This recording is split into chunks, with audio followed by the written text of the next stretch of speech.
that Doom 2 music. Hello, I'm Henry. Every time. And I'm Jacob.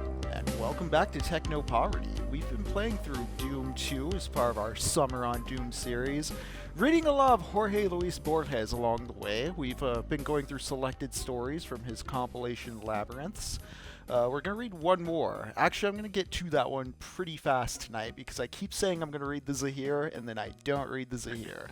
But, yeah, Techno Poverty is our excuse to play video games and talk about books and make it sound like something's happening when we bounce the two off each other.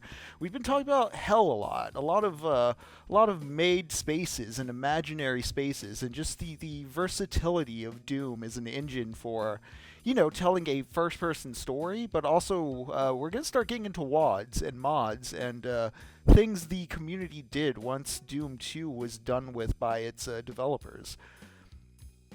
But for now, Jacob, what are we doing? We're here in Doom 2 land. We've been playing this. We've been watching a lot of movies too. We watched quite a few between our last session and now. Notably, Friendship and I Saw the TV Glow. If you're a member of our Discord, we regularly screen movies every weekend, usually pertaining to what we're talking about. Time.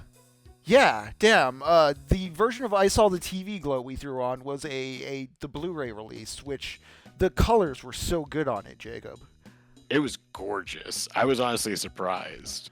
Yeah, because the visual effects, especially what is it? The bit with like Fred Durst in the television, like the static that's coming out. Yeah. Looked awesome. There's a richer quality of just grain, I feel, than any of the streaming versions. Because I saw the movie when it came out in theaters last year. I saw it at an Alamo Draft House, so I believe that's like a digitally projected DCP anyways. Yeah. And then, I watched it on streaming, then ordered the Blu-ray, and this was the first time I cracked open the Blu-ray. And it just looked so much richer than any version I saw before. Yeah, man, it was beautiful. I have it on my phone where I could go in black and white because I've been curious about this movie, what it would look like in black and white, because of the contrast is just in every scene. It is beautiful. But yeah, I was also kind of blown away at just like how much more was grabbing my attention with all of the colors in the movie. Yeah. Because I think you're right. Like, I think we've only ever seen like digital versions streaming of it, so having like a physical copy, definitely one that makes a difference. And like having seen it so many times, something I was really picking up on, and it's interesting you mentioned the contrast, because I can imagine this sticking out in the colorless version, is when characters are sharing thoughts or bridging the gap between each other, the lighting on their face. Like there's a part where where Owen and I forget the other name for her at the moment, but when they're first bonding over the pink opaque and talking about the lore and the mythology, they're both sitting in front of like the TV, and so like the TV signal's hitting both their faces, so it's kind of like they're forming a psychic connection, much as like described in the pink opaque. There's just so much fun going on in the movie. The first time you watch it, I know a lot of people, they watch it one time, they're like, I don't want to do that again because it's such a dark ending. But once you know the ending and kind of how the pieces line up and you're rewatching the movie, there's just so much fun going on with like what the symbols are telegraphing and conveying to you. I don't know, it gets much more optimistic on rewatch to me. I'll talk more about that as we play through Doom, but I'm actually going to start poking around in Doom a bit. Yeah, I was going to say, one of my favorite quotes was when the director had like retweeted, someone was talking about like, what's the opposite of like a suicidal movie where someone just like goes right in like abandons the idea of death and goes back in on life, or they're just like, I saw the TV glow. Yeah. I was like, damn, actually, yes. And like, it was more. We're definitely just going to go full spoilers on I Saw the TV Glow, because we've both seen the movie multiple times, and, fresh on the brain pertaining. It's a year old. Even knowing the spoilers, I think that only makes the movie, easier on first watch to digest, but not less fun or mysterious. Yeah, it's still like, there's still so much to be broken down, even just knowing like key plot elements, like, or points or whatever. Like it's much more than just the plot pieces. Yeah. Also, my game is messing up, so give me a second, I'll be right with you. Yeah. In some ways, because this is techno poverty. Yeah, Jacob has been stuck in a digital hell, which he must now navigate. Its parameters are known only to him. I can only listen to my friend as he works through hell. I'm not sure I can put my hand through the screen and pull him out. Everybody goes at their own pace, which is an optimistic message about I Saw the TV Glow. I feel I love how conflicted the main two's relationship is, because especially the first time through, if you don't know what's going on, Maddie can sound insane trying to tell Owen that you're stuck in a fake world, like you need to get out of here. Let me bury you behind the football field. Yeah.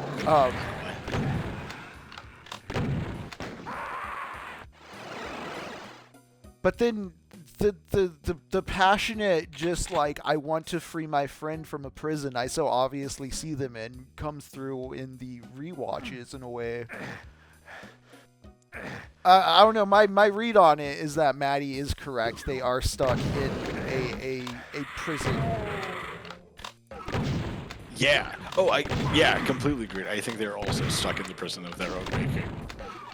But like man. Like, we really noticed this time, they're in Void High School right from the start, VHS. Like, our characters are stuck in VHS. As, like, one of those playful puns, it's also signaling to you, like, what the truth of, like, this universe's reality is. Yeah. You seem to be moving around, and I see you on screen. Oh, Lord. Cool. Trying to avoid that, but then I didn't. It's so dark in this room. Yeah. I actually adjusted my gamma at the start of the game, I think before I even started recording. That makes sense. Oof. Oh, that's fair. Murder me. Like, I like how I Saw the TV Glow in a way is the prestige sequel, like legacy sequel to the Pink Opaque. Yeah. It's like, oh, this is actually just another episode of this exact same series, but like in a much more higher, like, mature register or like considered register. Right, it's almost like how TV remakes come back years later. Right, the X-Files movie legacy sequel. Yep, exactly. Oh, there's a dude with a rocket launcher just harassing us. Yeah, Such as hell. You think there's anything behind that blood waterfall? I mean, it's a video game. You're the Secrets Bloodhound, so go for it. Sniff it out. Yeah, that's true. Truly. Oh yeah, I actually can't confirm. Your nose was right. Hell yeah. You just have them instincts, you know. We gotta make you president. That's true. Because you saw a waterfall in a video game, and you're all like, those often have secrets behind them. So you've unlocked. Maybe this is just such one of those. Divined the great secrets of the universe that will guide us out of hell. Hell yeah, and as president, I will also go to war with Iran, because clearly it's the thing to do. And the seat demands it. I didn't want to go to war with Iran, but then I sat in the Oval Office, and the desk just put the paper in front of me, and I just signed my hands. I just knew I just knew if I stood without signing, it was going to, I don't know how or why, but something horrible was going to devour me, and I'd be no more. I was terrified beyond comprehension of some 10th dimensional horror that would assail me if I didn't sign the paper, and so I did. Yeah, you understand, don't you? Look, man, if I didn't sign the paper, Hitler too would have. So, you know, wouldn't you rather have me at the chair instead of Hitler too? Yeah. That makes the situation better, right? Listen, this level, like, I know we're playing GZ Doom, but just like, look how considered, like in a stylistic way, these torches are. Like, none of the Doom 1 maps had this. Oh god. Oh nice. Well, there's the key. Perfect. Cool. Where's the blue door? Fuck. Show no. No secrets over here. Nope.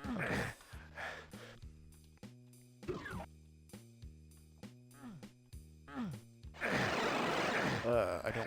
I don't wanna kill you. Teleport. Okay. Yeah. Diamond. No, we just went in a circle. The mazes are many. Sure, there we go. All right. Okay. All right, we're cool. I'm going to use this map. There might be a blue door. Good. I do it again. Oh, Lord. Over this way.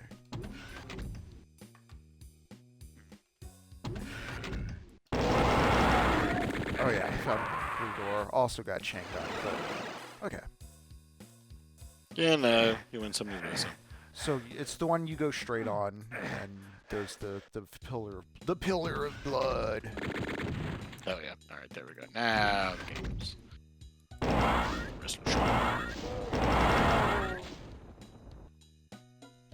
Pillar of blood. I killed that chain gunner, so cleared out the pillar of blood room and should be relatively safe now. But yeah, you can hit that. Thank God. You can hit that multicolored wall. And there's a blue door right here.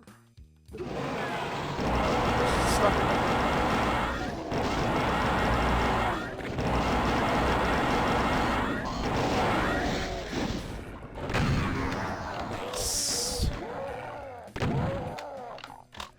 Very gratifying, just pop animations to every sprite, you know? Yeah.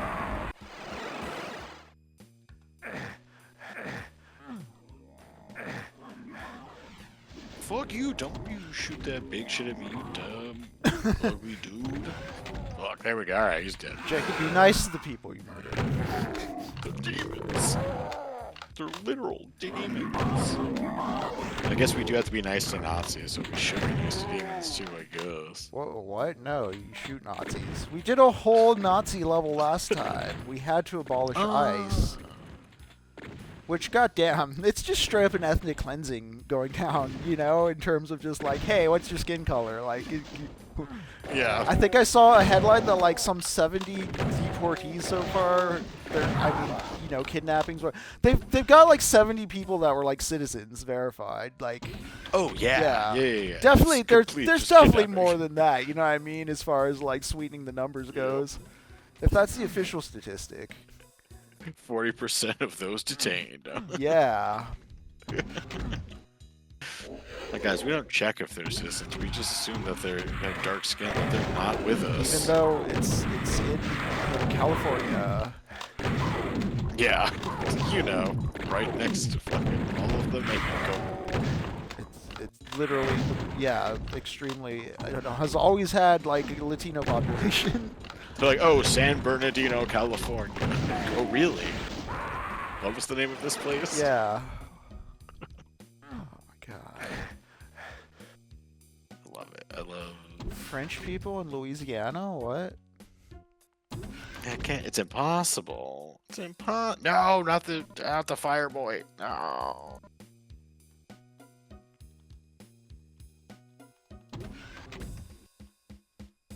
Dink.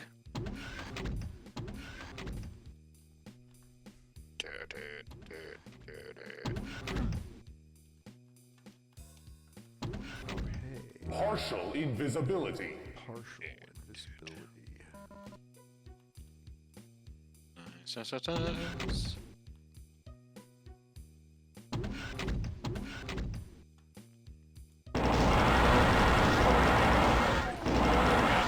There's an archvile, but Oh yeah. I took him out before he could do anything serious. I think we're at the exit. I say go for it. Okay. Like, I'm pretty close to where you're at. Yep. Blood falls.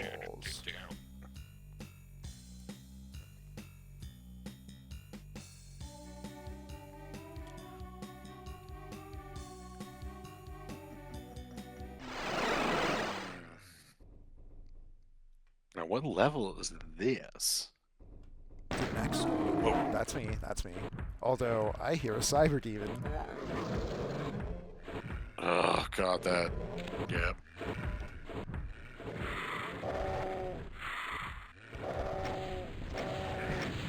Oh yeah, he's down there. He's just down there. Ow. Who's...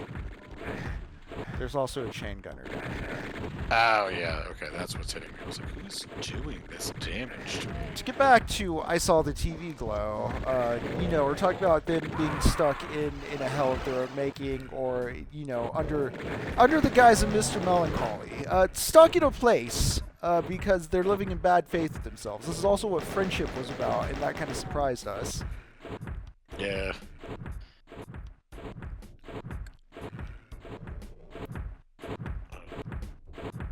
Where is it? Do you see him? Is he on your side? Oh. Yep, there he is. Oh, yeah. You okay, buddy? Yeah.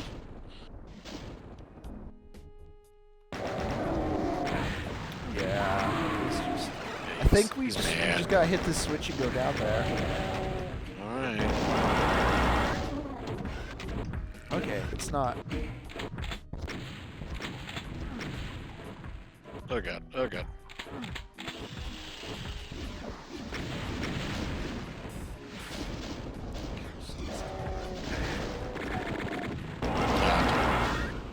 hey.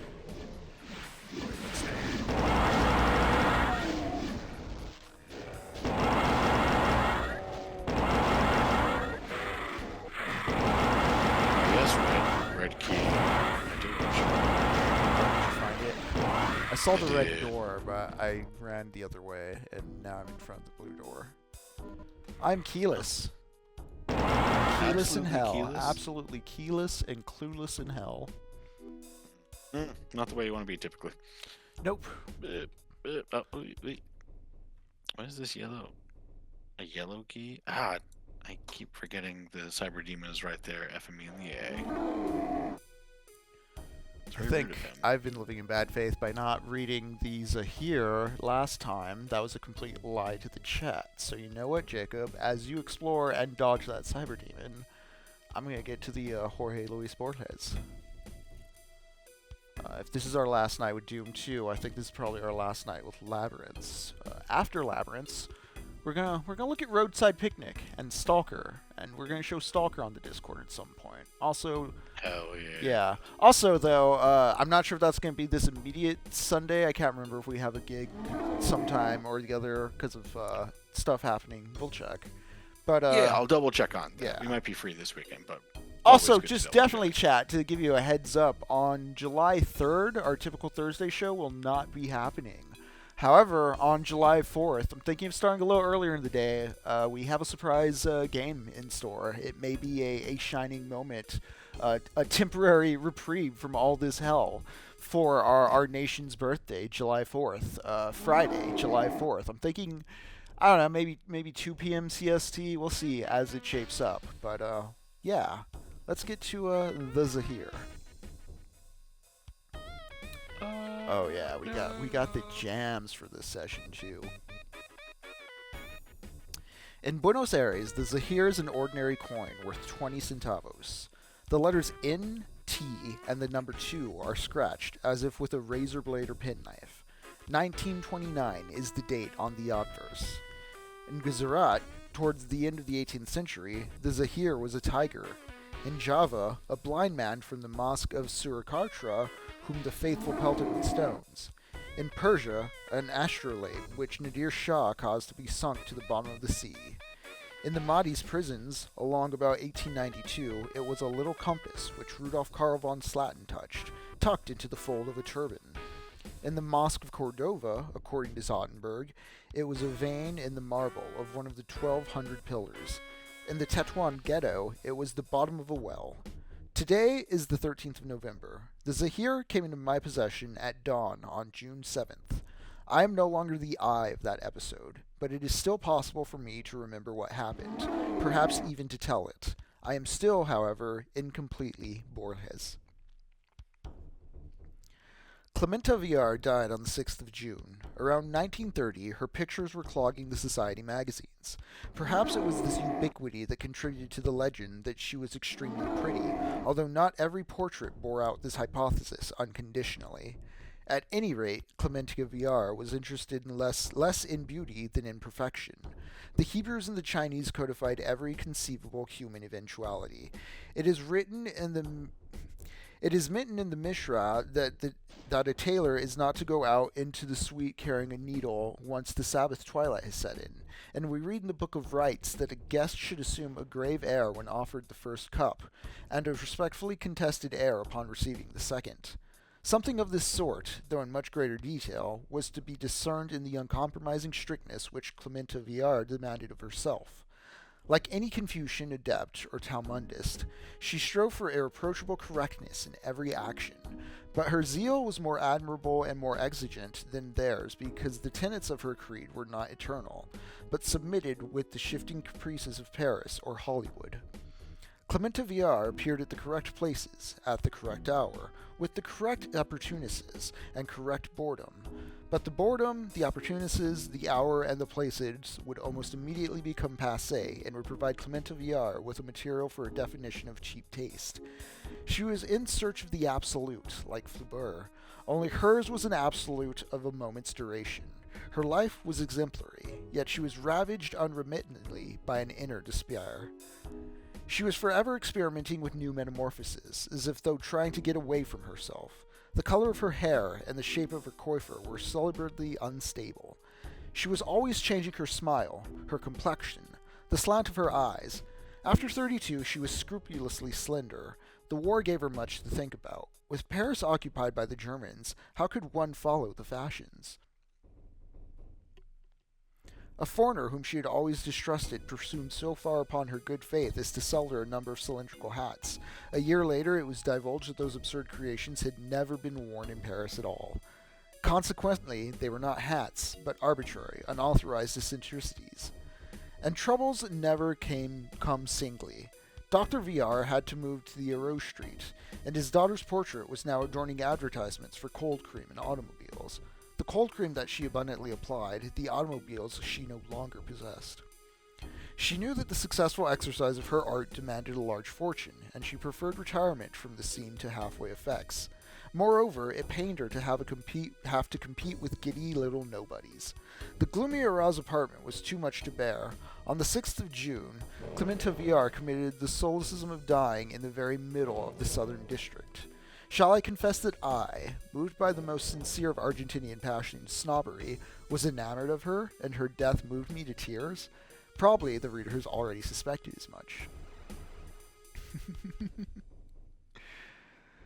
At a wake, the progress of corruption brings it about that the corpse reassumes its earlier faces. At some stage of that confused night of the 6th, Clementa Villar was magically what she had been 20 years before. Her features recovered that authority which is conferred by pride, by money, by youth, by the awareness of rounding off a hierarchy, by lack of imagination, by limitations, by stolidity.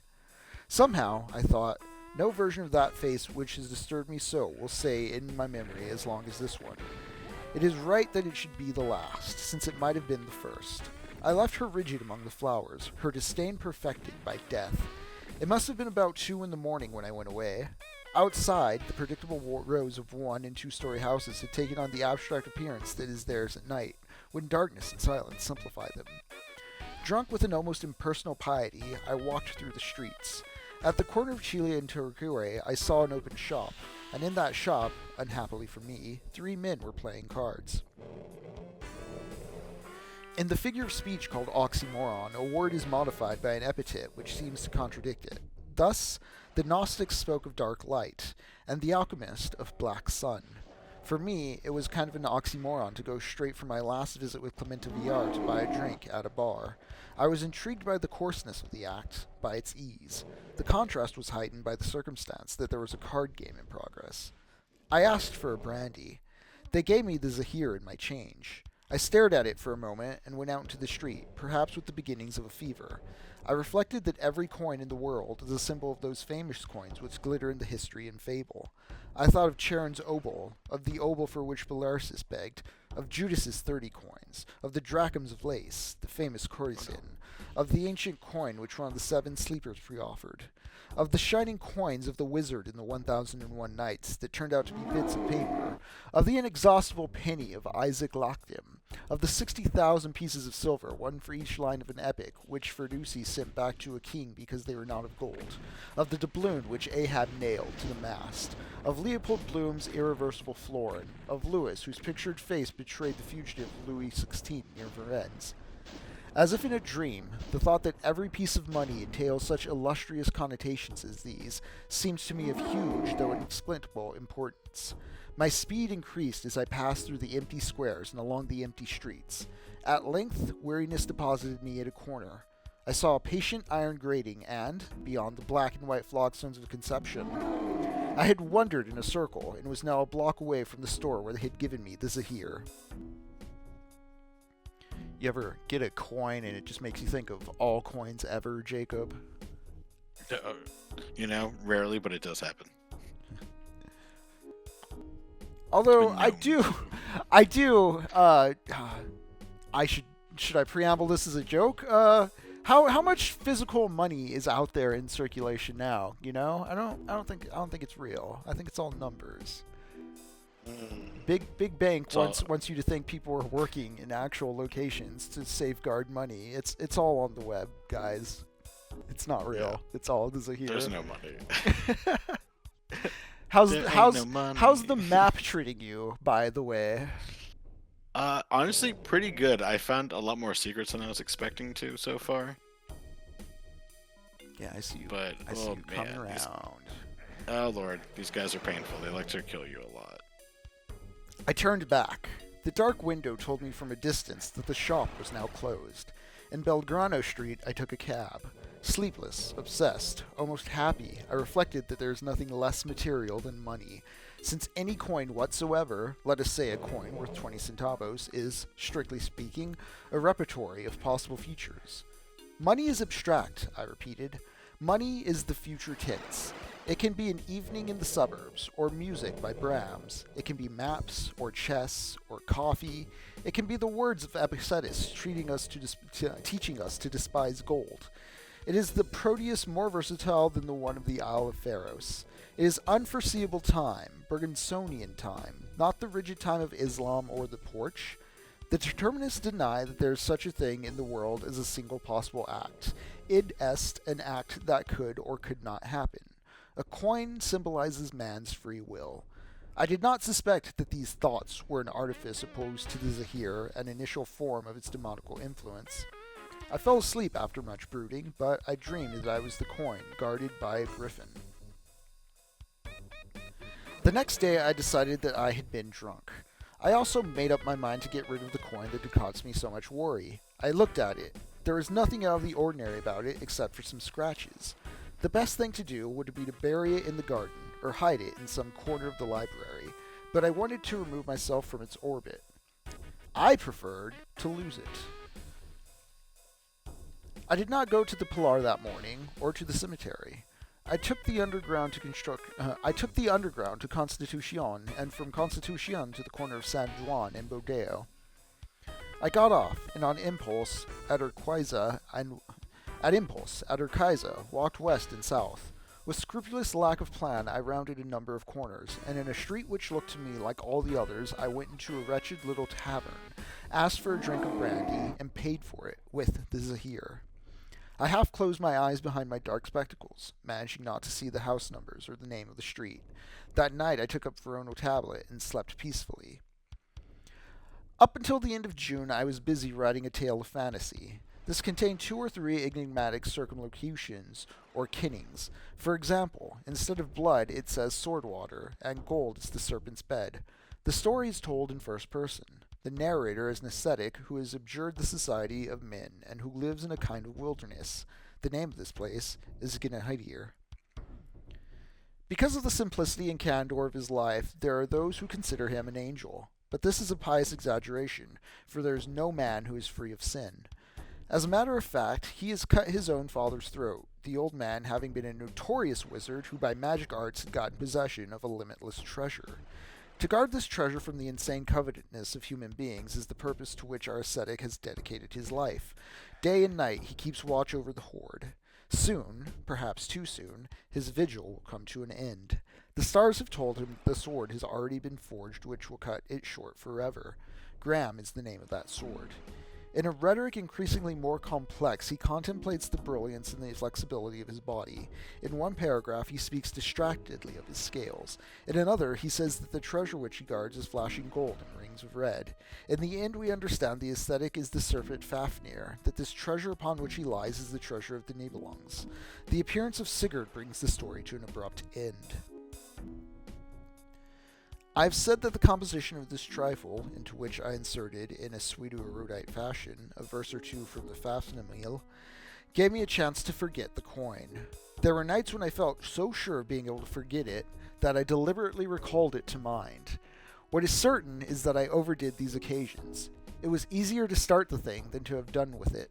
It was in vain that I told myself that abominable nickel disc was no different from others that passed from one hand to another, alike, countless, innocuous.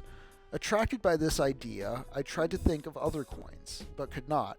I remember, too, a frustrated experiment I made with children, 5 and 10 centavo pieces, and the Uruguayan Vinton.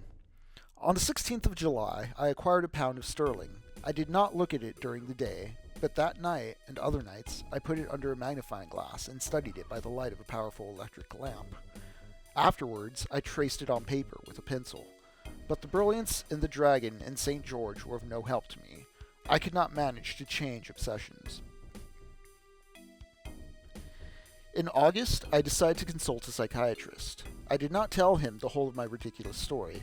I said I was bothered by insomnia, that I was being haunted by the image of something or other. Let us say a poker chip or a coin. A little later, in a bookshop in Sarmiento Street, I dug up a copy of Julius Barlach's Ukadun Zergist Zahisi, Breslau, 1899. In this book, my disease was clearly revealed. According to the preface, the author proposed to gather together in one handy octavo volume all the documents having to do with the ZAHIR superstition, including 4 papers from the Habit collection and the original manuscript of the study by Philip Meadows Taylor. Belief in the ZAHIR is of Islamic origin and seems to date from the 18th century. Barlach rejects the passages which Stoutenberg attributes to Abdullah. ZAHIR in Arabic means notorious, visible. In this sense, it is one of the 99 names of God, and the people, in Muslim territories, use it to signify beings or things which possess the terrible property of being unforgettable, and whose image finally drives one mad. You know, we talked about Infinite Jest a while back, and we're going to circle around to, I'll look up the ontologist's name, but I'm going to reread that passage really quick, because as we're finding out here, Doom is more than just one game. Doom 2 is already not Doom in the same way that the 4th episode of Doom is not Doom 1, but not Doom 2. ZAHIR in Arabic means notorious, visible. In this sense, it is one of the 99 names of God, and the people, in Muslim territories, use it to signify beings or things which possess the terrible property of being unforgettable, and whose image finally drives one mad. The first irrefutable testimony is that of the Persian Luft Ali Azur. In the precise pages of the biographical encyclopedia entitled Temple of Fire, this polygraph dervish writes that in a school at Shiraz there was a copper astrolabe, fashioned in such a way that whoever looked once upon it could thereafter think of nothing else, whence the king ordered that it should be sunk in the deepest part of the sea, lest men forget the universe. The study of Meadows Taylor is more detailed. He was in the service of Nizam of Hyderabad and wrote the famous novel Confessions of a Thug. In about 1832, in the outskirts of Bhuj, Taylor heard the unusual expression, "Verily he's looked on the tiger," to signify madness or saintliness. He was informed that the reference was to a magic tiger, which was to ruin whoever beheld it, even from far away, since the beholder continued to think about it to the end of his days.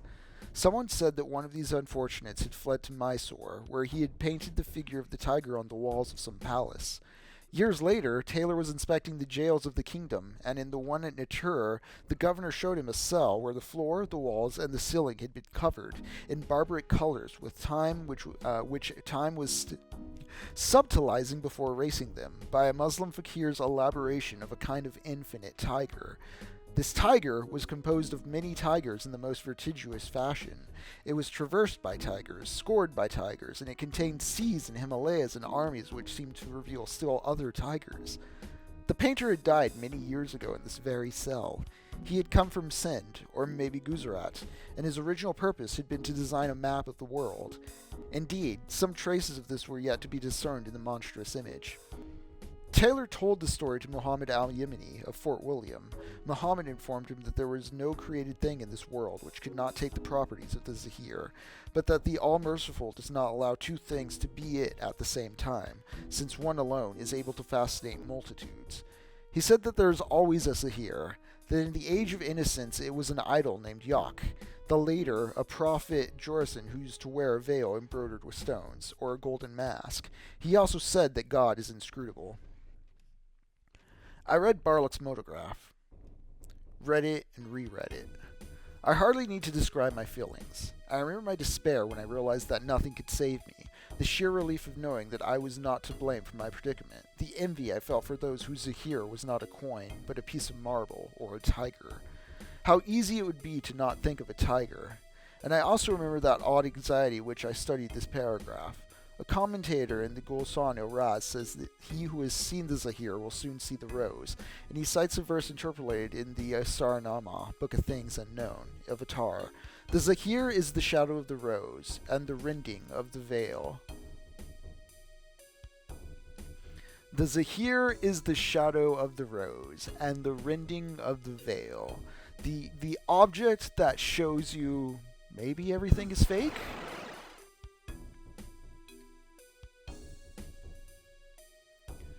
That night at Clementi's house, I had been surprised not to see her younger sister, Mrs. Abskull.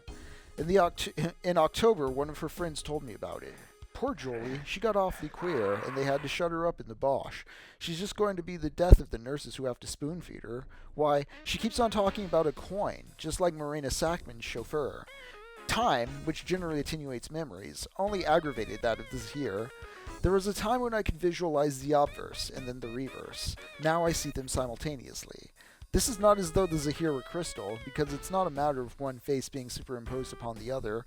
Rather, it's as though my eyesight were spherical, with the Zahir in the center. Whatever is not the Zahir comes to me fragmentarily, as if from a great distance. The arrogant image of Clementina, physical pain. Tennyson once said that if we could understand a single flower, we should know what we are and what the world is. Perhaps he meant that there was no fact, however insignificant, that does not involve universal history and the infinite concentration of cause and effect. Perhaps he meant that the visible world is implicit in every phenomenon, just as the will, according to Schopenhauer, is implicit in every subject. The Kabbalists pretend that man is a microcosm, a symbolic mirror of the universe. According to Tennyson, everything would be, everything, even the intolerable, Zahir. Before 1948, Julia's destiny will have caught up with me. They will have to feed me and dress me. I shall not know whether it was afternoon or morning. I shall not know who Borges was. To call this prospect terrible is fallacy, for none of its circumstances will exist for me. One might as well say that an anesthetized man who feels terrible pain when they open his cranium. I shall no longer perceive the universe. I shall perceive the Zahir. According to the teaching of the idealist, the words live and dream are rigorously synonymous. From thousands of images I shall pass to one, from a highly complex dream to a dream of utter simplicity. Others will dream that I am mad. I shall dream of the Zahir. When all the men on earth think, day and night, of the Zahir, which will be a dream and which reality, the earth or the Zahir? In the empty night hours I can still walk through the streets. Dawn may surprise me on a bench in Garey Park, trying to think, of the passage of Astronarma where it says that the Zahir is a shadow of the rose and the rending of the veil. I associate that saying with this bit of information. In order to lose themselves in God, the Sufis recite their own names, or the 99 divine names, until they become meaningless. I long to travel that path. Perhaps I shall conclude by wearing away the Zahir simply through thinking of it again and again and again. Perhaps behind the coin I shall find God. To Wally Zinner, translated by Dudley Fitz. That was the Zahir by Jorge Luis Borges. To lose your existence in pursuit of one obsession, one thing you just can't get over. Oh wow, Jacob, you just opened this blue door right when I started the story. How'd you do that, timing wise? You know, just really went for it. Really hope I was gonna do it right.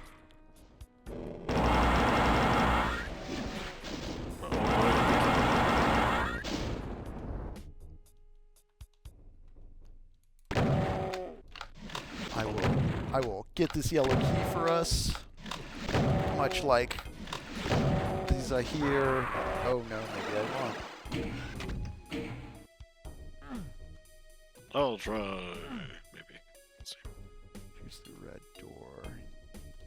Looks like there's the blue key. Alright. Got a yellow key for us.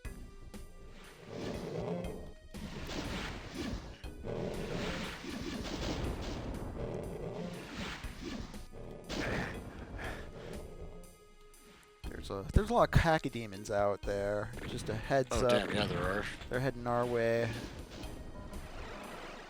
Rocket launch a couple. You go ahead and do that.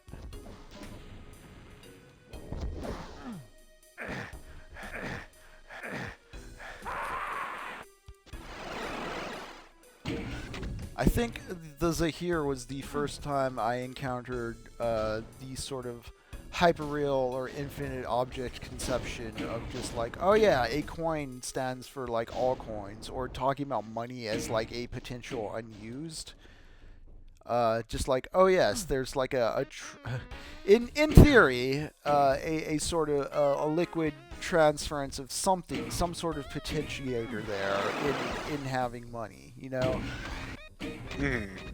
I mean, this is why financial insecurity is a phenomenon we very much see. When people are broke, they can't, plan for their future in the same way as if they have some sense of resources. Yeah, very true. Just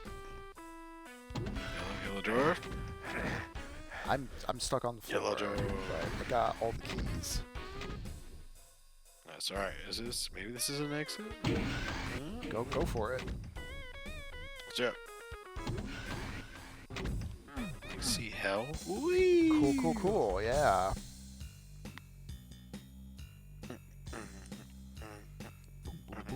Man, that was a really fun hidden secrets level. Like just the different kinds of elevators you had to go through to find certain doors. Yeah, you were playing. Like you that. were like chugging through most of that level. What's up, Mask for Mask? And thank you for joining us. We finally read El Zahir. Yeah. Oh, I remember liking the way this level feels like a hell library. Like we got a lot of wooden boards and stuff around here. We're in a library of Alexandria, or a library of Babel situation. Oh, hell yeah. Nice. Oh yeah. Blew that spider up. Yeah, fuck that spider. What is this floating skull thing? That's cool. Let's go. Oh no. Didn't mean to open up the door to demons. It's not there. Damn. Demons got hands. I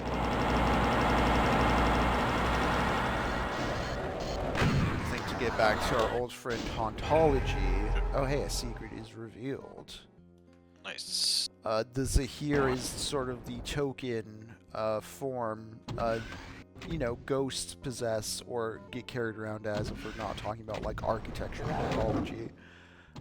Obviously, being a coin, just lucky charms and symbols, things people carry around. Oh. Jacob, do you have any type of lucky rabbit's foot situation? You know, I never have. I remember one time I wanted to get a lucky rabbit's foot, but my dad immediately brought up to me that it wasn't very lucky for a rabbit to lose its foot. That wouldn't do you any good. And I was like, well, damn, yeah, I guess that rabbit wasn't lucky. Did that just destroy the concept of good luck charms in general for you? It kind of did, yeah. I was like, huh. I just really thought about it. I was like, that's, yeah. You know, when you put it like that, yeah. It certainly caught me as a child off guard. Didn't know what to think of it. Oh, demons. Yeah, how about yourself? Do you ever have any sort of... I'm thinking if there's anything I assign, like, totemic power to. Right? Because I feel that's part of, like, I have a few pins and stuff. I mean, I'll just show this camera right now. I have this Street Fighter pin because I like playing Cammy in Street Fighter 6, and I was like, that's a cool medallion. Honestly, I got this one, the Cryptidnals. Shout out to Ray Ramos. And the Cryptidnals. That's I'm so sorry, Ray. It's not coming to mind the actual name right now. They're comic artists out of El Paso, Texas. Check out Asylum Comics and EP if you're in El Paso. Yeah, I got little, like, mementos, but I wouldn't know if I subscribe to, like, them being religious things. I got this really cool PWR glow-in-the-dark tech crew thing from back in the day. It's pretty fun. Hell yeah. It's always a fun totem. Now I'm going through, like, see, I guess I would consider this, like, I have a pick from when I saw High on Fire. It was Matt's. Right, but do you use that pick to like harness their power? Right, like, I don't really pray to these things. It's more like when I say mementos, it's like, oh yeah, checkpoints, memories. I don't know if I've been possessed in a religious sense in the way that Borges' symbols in the ZAHIR behave, you know? Yeah. Yeah, see, I'm trying to think if there's any, because I'm sure there's definitely been a time when I have done something like that, just nothing immediately comes to mind. Oh, Lord. Okay, we're good.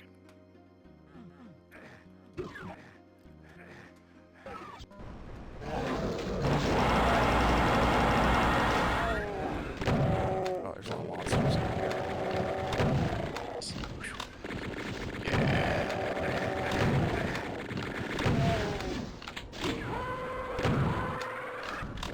Oh, found an arch file. Oh, yep. Oh, I haven't seen them yet with these little fuckers.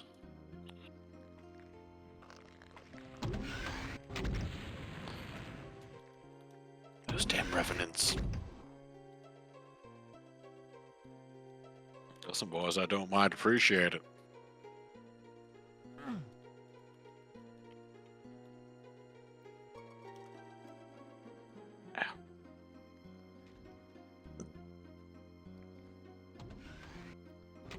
Give me that super shouty.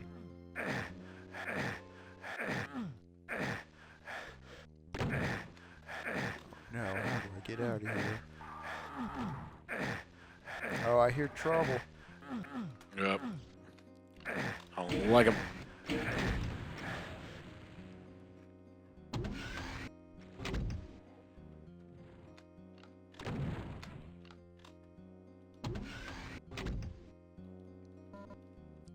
This fucking demon ball is following me?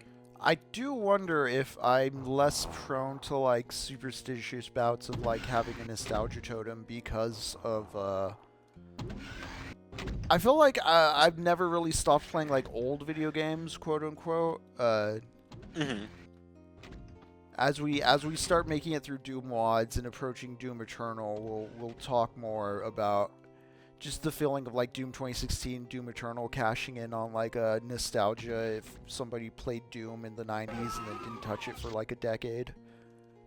Yeah, right. Like, what is the new super tick of Doom? Yeah. But I shouldn't have done that. I don't know. Seeing Doom as a participatory object, you know, seeing people mod it and share it because it was so cheap and free and easy to do so, even with a 56K modem back in the day. Yeah, which is wild to think still. I have to use the actual map button here. Hell, Yeah.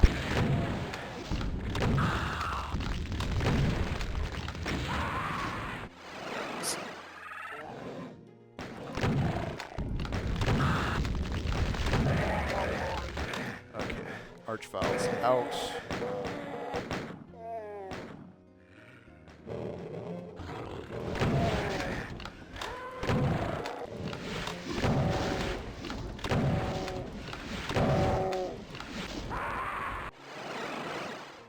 All right.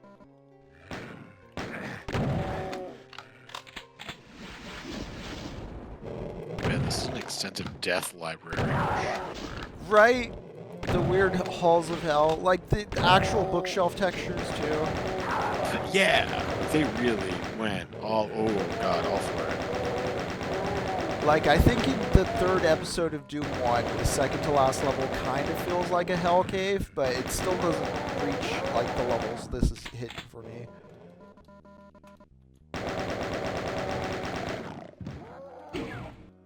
And here's the yellow key. Yeah. If you can see me on the map, I'm right by the yellow key. I just died. It's like right to the right when you start off the level.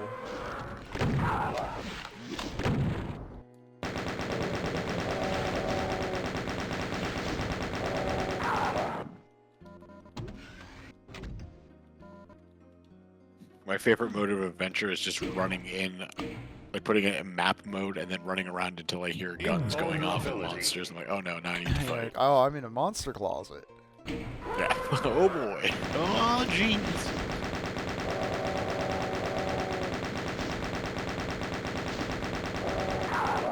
Cool. Getting secrets. Anything over here? Anything over here? What we got? What we got? What we got? What we got? Oh, behind you. Monster closet. Monster closet.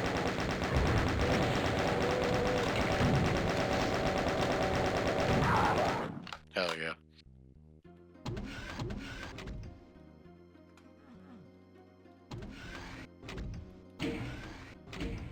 Partial invisibility. Where do we take this yellow key?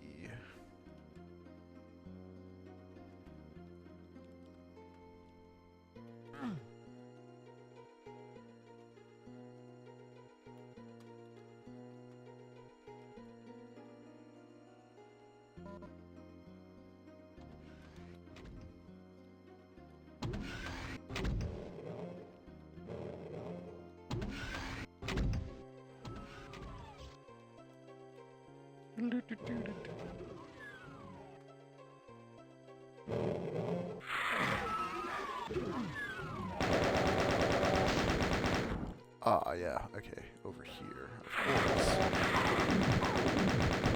Makes so much sense. Yeah, a whole side of the map I was neglecting.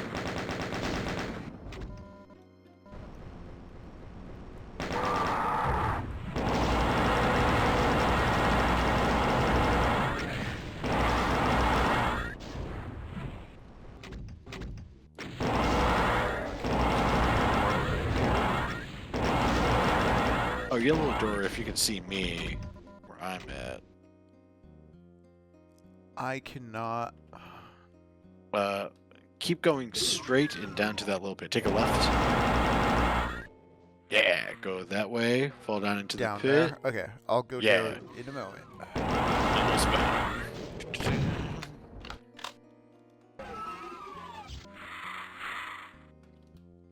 I think I found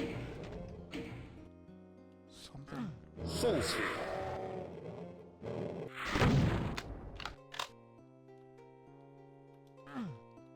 I found a red door. Oh shit. What you got? Oh shit. Nice. Cool. Good team. Good team.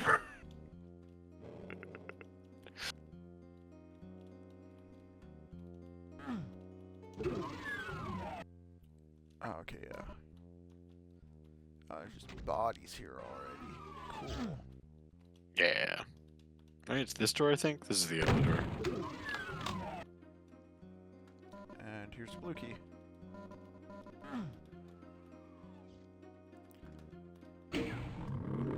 Oh shit.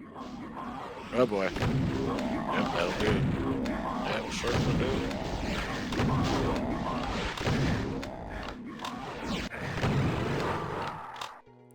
Damn. Oh, damn. A lot of dudes over there in that area. Ah, damn it, I need to go back and get a yellow key. Yellow key's right by the entrance. Right by the entrance.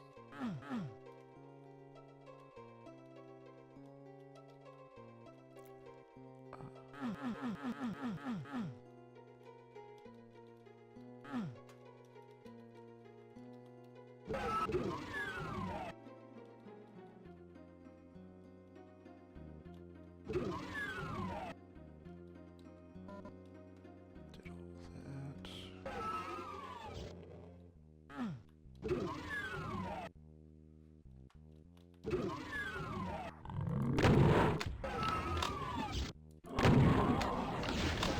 Yes, hurt each other.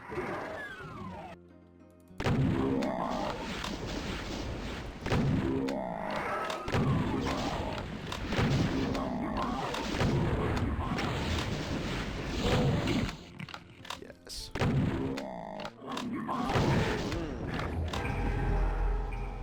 Soul Sphere. Cool, got the map. Nice, nice, nice, nice.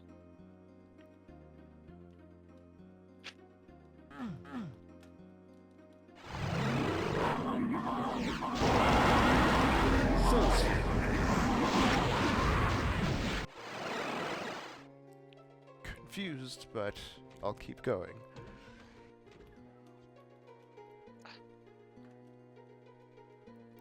There's a blue door around here.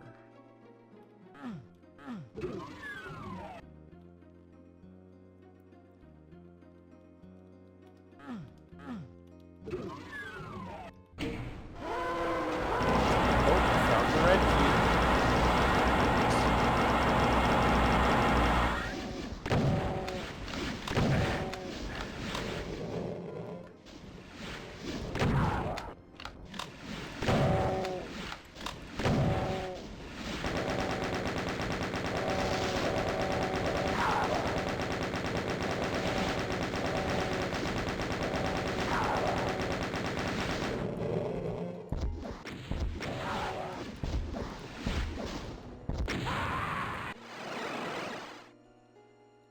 How did I end up with so many rockets?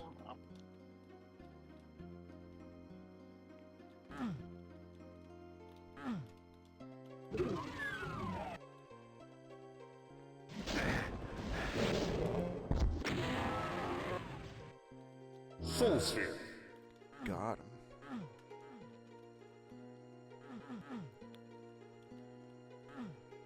Here, I think the red key's door's over this way. Did you get the red key from right behind the blue door? Yeah, I just grabbed that guy. Follow me. If you go over here, there's a blue key. Oh yeah, I grabbed this guy. And then, if we pour through here, yep, there's dudes. Kill them.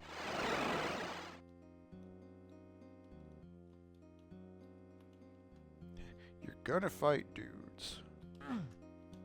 Yeah, they don't like us much. We don't much like them.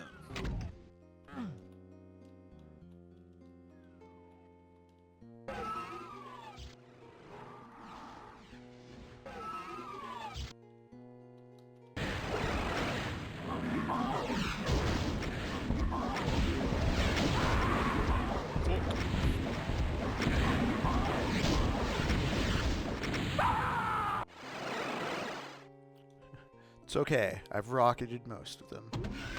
That's good. Man, where's that switch? How do you know that switch? Which? The one that lowers the wall. Oh yeah. Just got the placement. That one spot in the corner.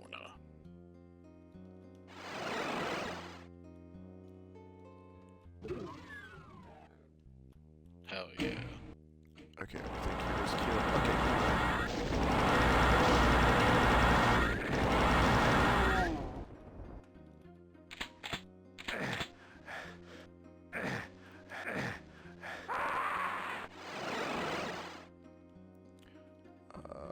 So go back to, I think the red door was like behind the blue door. I remember passing by a red switch. Ah, there we go. I think it's back. Through the central door. Where am I now? Oh, found the exit. Oh shit, cool. One sec. Yeah, I'll let you explore. Clear some of these demons. Get some ammo, anything you need to get.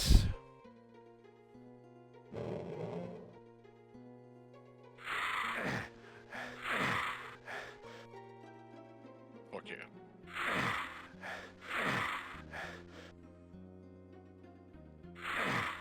I'm going to take this time to remind the chat about Alexius Meinong. He's the ontologist we were talking about before, just to bring up his hierarchy or classification of objects. There's existent objects, which is things that are self-evidently real. Me, Jacob, we're not just voices on a screen. We do, in fact, exist in meat space. We guarantee we are not AI. We are existent objects. We're playing with the one thing removed from reality, subsistent objects, when we use math or talk about numbers or theories and models of economies and suprastructures and objects that aren't physical. They're acted upon, and they're ways of framing interactions to make sense in the real world. Yeah, and then, of course, on top of all that, there's absistent objects, which are works of complete fiction and falsehood that just can't be applied to reality. It's mostly thought exercise they're used for, something like the trolley problem. Something like the story we read, The Circular Ruins, which is about a wizard trying to imagine another man, only to discover that he's a construct himself. It gets you thinking, what if, man? But it's in no way like you're not immune to fire. Like you will physically burn. Please don't hurt yourself. Yeah, you're not a wizard. You can't dream a man into fiction, from fiction into reality. That story is just. It's having fun with making that palpable, but don't do it. Don't do it. As we look at I Saw the TV Glow and Friendship and Stalker and all these movies about navigating zones, Barton FInk as well, where your perception of what the zone is really turns into if you're going to enjoy the zone or if you're just going to torture yourself until you're insane. Doom's very interesting because you can make your own personal mental zone into a playable map, a palpable campaign for another person to experience. So, much like Mr. Melancholy in I Saw the TV Glow, you can be imprisoned within Doom. Doomed to play someone else's hellish vision, their shitty maps. Maybe they're awesome maps. Who knows? We'll find out what's in store for us once we start straying off the developer's intended path with Doom. And then we'll see how that compares with Doom Eternal. Jacob, are you ready to leave this level?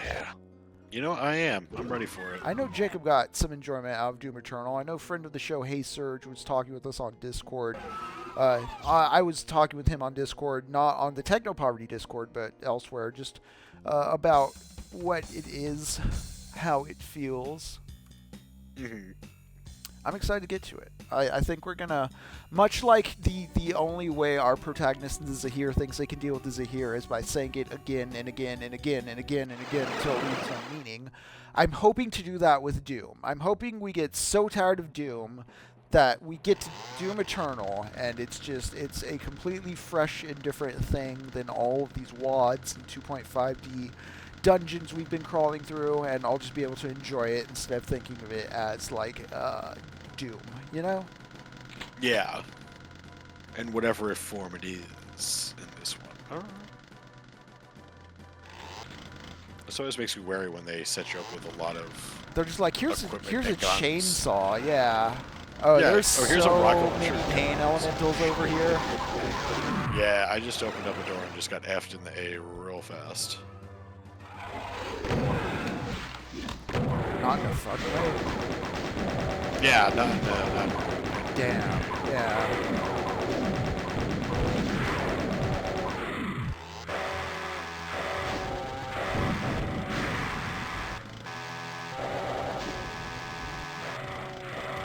Alright, I got the skulls fighting each other. Look at this floor with the cracked lava flows. Like, I don't think you're anywhere near me, Jacob, but chat, check out just the utter escalation from Ju-1's internal cave. Yeah, Jacob, I see your fire stream. Come on over here. Oh, damn. Yeah, right? Really impressive stuff, right? Especially because, like, I don't think that's, like, lighting. They just changed the color of the roof, the ceiling up there so that it looks like lighting, you know? Yeah. Dude, little things like that really go a long way. Ow, that man burns. Yeah, there's so much expression going on in this. Oh man, I'm just chainsawing through a cave while being like, oh, the artistry of chainsawing demons. Yeah. It is great. It's there. Like it's kind of that thing with like gore heavy like horror movies where it's like, you know, the people aren't enjoying it because people are getting tortured and dying or like are stuck in hell. It's like in crafting like a palpable hellish demonic horrific experience, there's just a lot of good craft to watch and enjoy, you know, just seeing like, oh yeah, like the classic Evil Dead movies where all like, wow, there's just like a lot of cool practical effects per minute going on here. Oh, totally. It's always an artistry thing. And also, they're like, I don't want that to happen to me, sure, but like, it absolutely, whoa.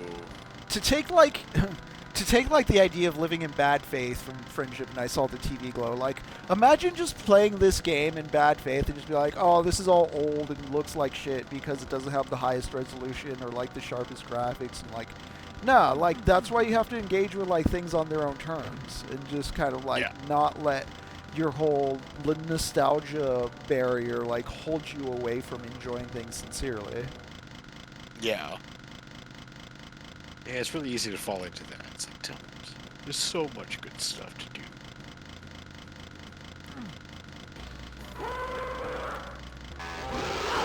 Oh man, yeah, these hot walls. I have some grenades.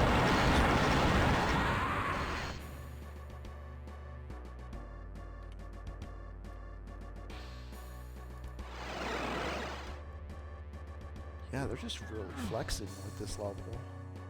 They really are.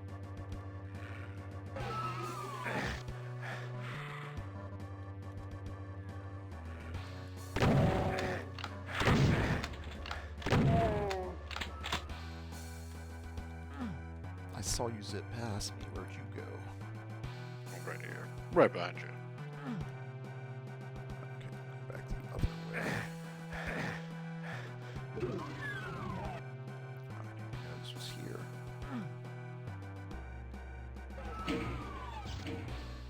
Wait, what just happened?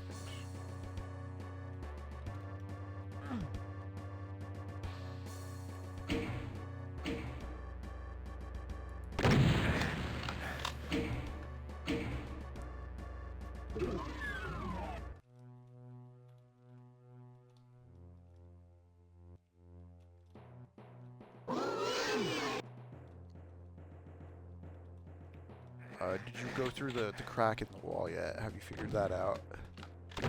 I went through the floor, the little lava crack? Yeah. Okay, cool. Yeah. I remember the first time I played this, it took me forever to figure that out, but okay, yeah, we're down here in the spider one. Yeah. I accidentally figured it out the way because I was like, oh, can I do this?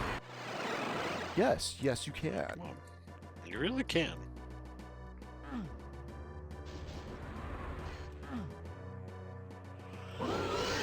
But yeah, that little hell visage is this little cavern opens up into the red room.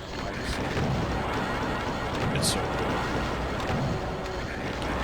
reminds me of going to my first time in Meow out in Las Vegas. Oh yeah. Yeah. Yeah, right. Because that's a same constructed environment. Yeah. Tell me more about your Malware experiences. Have you been was to more fun. than Well, one? You have, right? Yes. Yeah. Yeah, I think I only haven't been to the Texas ones, oddly enough, now that I live in Texas. Give some context to the chat. What is Meow Wolf? Ah, man, Meow Wolf is a really cool art installation. And I think it started, I know, not J.R.R. Tolkien. The other Game of Thrones. George R. R. Martin. Yeah, George R. R. Martin. He was a financier of it, but it was an art collective out in Santa Fe, New Mexico. Yeah. And it's, I don't even know how to explain the project, but the Santa Fe one they're all themed kind of around a multiverse, but it starts off as like you walk into a room with just a giant house, and each one of the rooms in the house has something wrong with it. And you can like, I think we ended up opening up one of the refrigerator, and you can move a shelf, and there was a door behind it. So you slowly go deeper and deeper into this world, and then it opens up into like this giant weird universe that looks nothing like where you were before. And it's that exact same kind of feeling is coming through this little hallway. Like you drop down, it's a tight little squeeze, and then it opens up to this whole thing that you never even thought was here. Yeah, it does remind me of this crawl space I went to at a burn once, where you go inside and it's just like all painted inside. It's very illuminated. Exactly. I love that shit.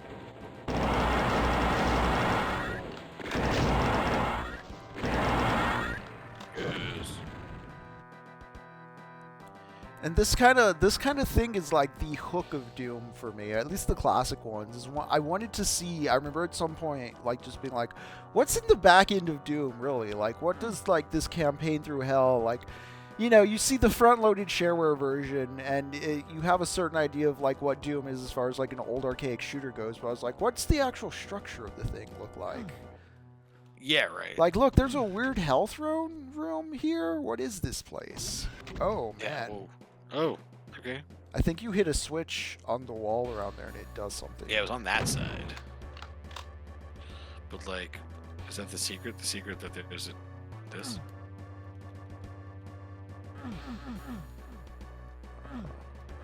How'd you go up on it, or how'd you get it down? I think it was over here. Okay. Oh, there we go.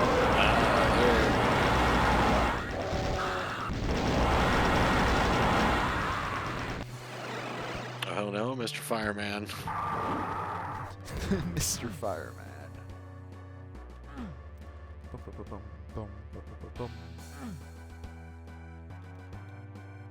Over here, yeah. Yeah, fuck all you demons.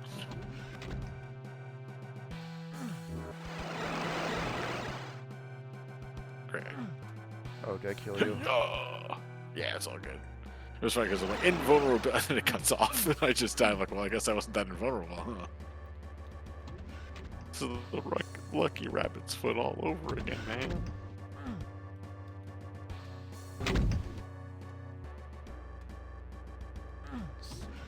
doesn't open up like a key card scenario. No? Okay. What's this room for then? Right, like, what do y'all got? What do y'all got for me? Where can I go here? Where are the key cards? You're not the key cards. A secret. Did you find one? Yeah.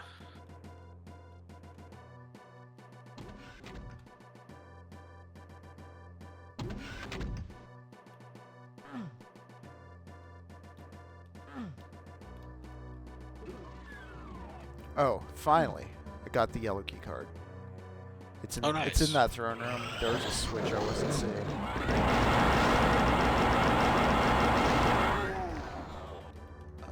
Yeah, there's like a fake wall here. Yep, found a fake wall.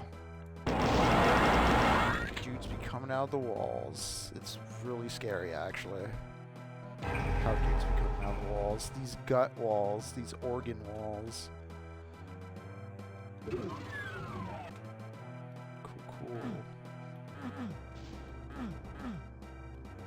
Stupid demons. I hear your chainsaw. Yeah, you do. See this spot? There's one of these spots you go down to you can't get back up. Invulnerability. The game just glitched out. And this is the one.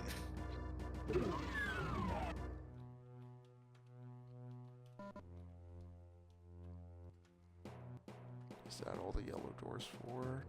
Book. No way. It just takes me back up. Oh no, I'm stuck and I can't die. Where are you? I'm in the... What is it? The little hell room. I went through one of the little half walls. It's apparently one you're not supposed to go through.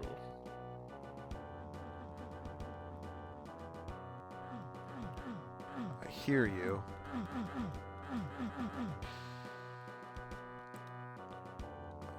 There's another place for the yellow key, I think. Oh, yeah, yeah.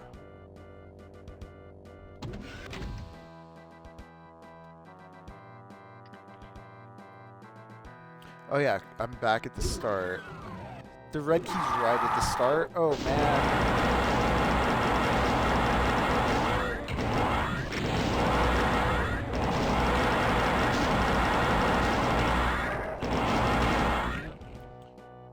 I'm back at the beginning of everything. I got the red key. Yeah.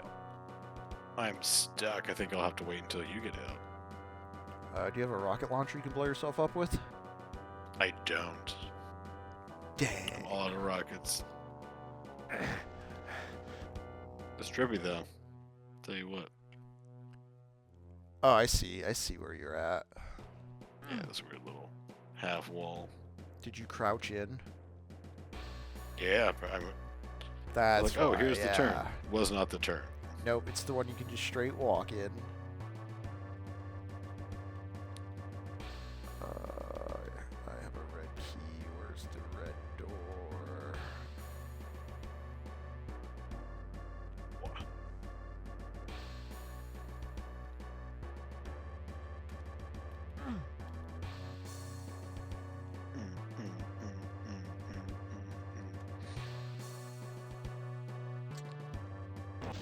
Dang, where It's is the interesting red seeing door? this one in coming after the Library of Hell.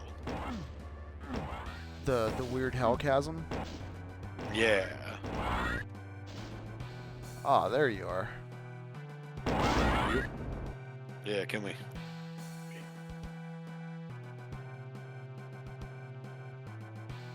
Oh, thanks, Kinzai. Best viewers I would have never known. Oh man. Hell yeah. Damn, I can't just turn friendly fire on and murk ya. Believe me, buddy, I want to, but... I'd love nothing more than to fucking end it all for you here. Ugh, yuck.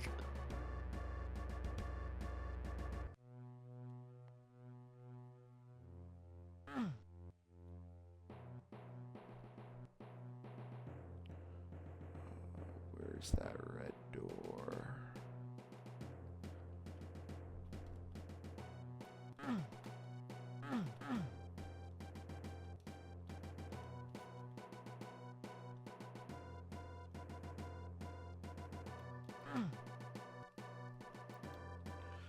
Oh no, I don't know where the red door is.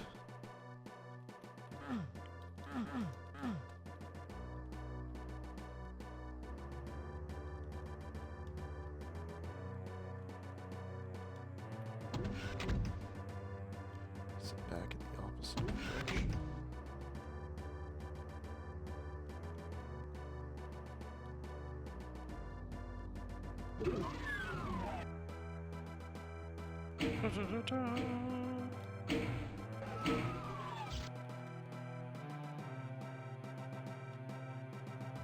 That door just doesn't want to be found, you know? Yeah, I know.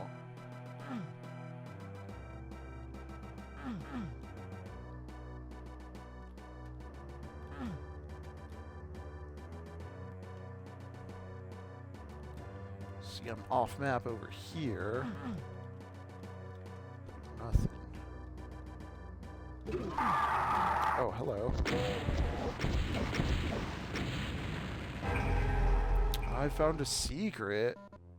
Ooh. I'm trying not to do the Mr. Pickles guy every time, but... It's so hard not to. The sheriff is so... I mean, wonderful. just why? I mean, we watched it, yes, but, like, not that much. Not Right, enough to merit how much real estate that particular soundbite holds in my head. Like, why? Like, I watched season 1 of Mr. Pickles like twice when it came out, and like never went back like Frisky Dingo or the Venture Bros or The Simpsons. Even Smiling Friends we've watched more. Right, exactly. We don't even quote that as much. Oh man. It's the ZAHIR. It's my own personal ZAHIR.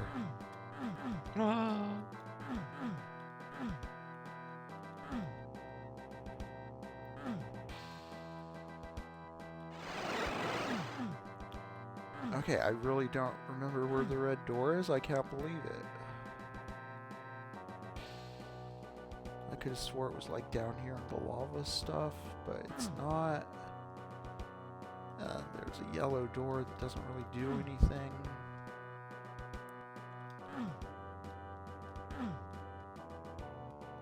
There's no secrets over here. It has something to do with those flesh halls, I know that, but I don't remember what. I'm perplexed by Doom. Save us, Doom. I'm just playing with this glitch that I'm getting in the video now. Are you still? Yeah. We need Stream Boo. Oh, I need to grenade you somehow. Nothing over here.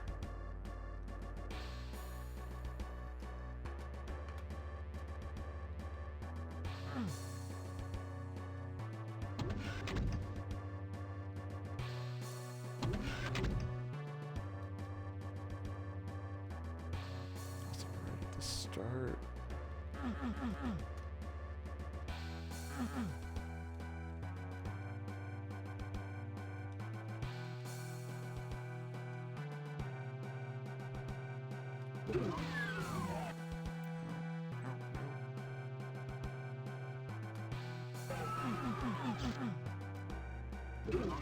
Nothing, Jacob.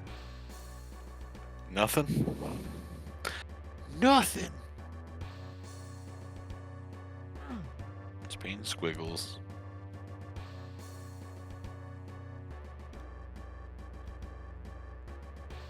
And you're gonna see all my lovely, crazy artwork on editing this, you know?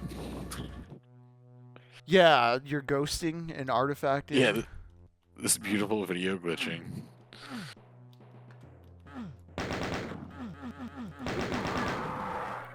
It's okay, yeah, I got it. It's very stupid. I had to shoot a thing to make a thing open. I'm so frustrated. I hate when that happens, and that happens a lot in this game. I think it happened at the Wait a start of second. one level before, and we just kind of forgot or just left that line. Yeah. But now Okay, yeah, we can't do that. I've freed the archvile. Maybe I can get it. I can get it to roam out over here and kill you. Let's see. Let's see. There you are. You hang over there. Stay put, don't move. Come over here, buddy. Cool. Sir, come hurt my friends. Sir, come hurt my friends. Buddy, it would really suck if you came over here and hurt my friends. Oh. Okay, Jacob, you see if you can get him to hurt you. Yes! Yes! Sacrifice! Haha! Alright, if you turn I'm around, the red reborn. key card's right here at the start. Oh, dang. But yeah, don't go Nice. through that hole in the wall. You'll see what you saw what happened. Yeah. I went back towards where Okay. Oh yeah, this guy needs to go back if we don't kill him, so we better, yeah. But I went through this hole in the wall. I hate when they come back. Found the exit. Megasphere.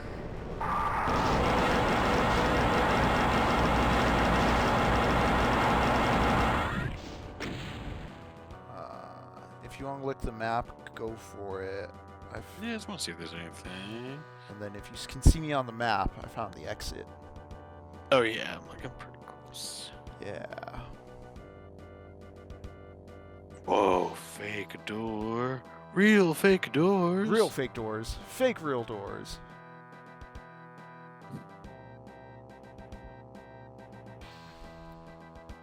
You're near me, which is, yeah.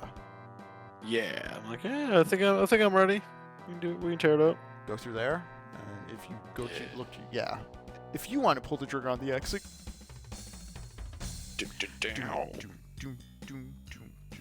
The intestine mealworm floor. Map 28, the spirit world. You did it. Hell yeah.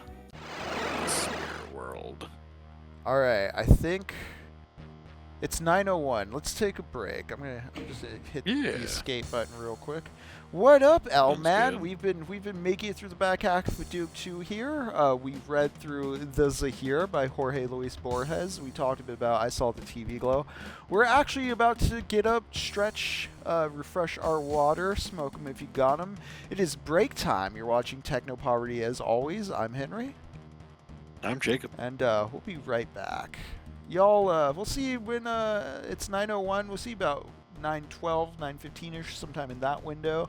We'll be right back. Y'all stand up, stretch, treat yourself kindly. We'll see you soon. Hey, welcome back to Techno Poverty. I'm Henry. I'm Jacob. And here we are, Doom 2, Hell on Earth. We're getting close to the end. I don't want to make any definitive statements, but we've been wading through hell for weeks now, Jacob. How are you feeling about that? I'm feeling good. My game's crashing again at this very moment. Other than that, feeling great. Liking the second half of Doom 2 is real fun. Yeah, the lighting's been really dramatic in GZ Doom, but it really speaks to the presentation. It's just the presentation's so much better than Doom 1 as far as like giving you vistas to look at as you enter levels and just like things to see in the distance. Yeah. Something to be looking towards.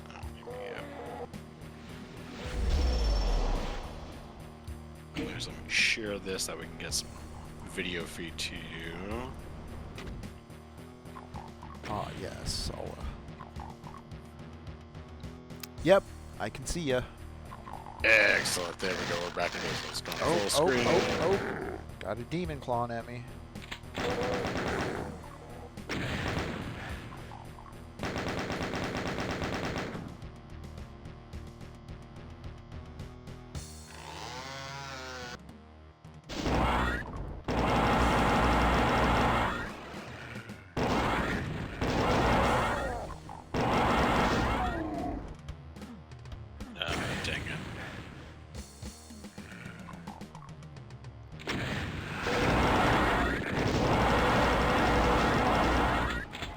Very thin ledge to the side. Do you see it? Yeah.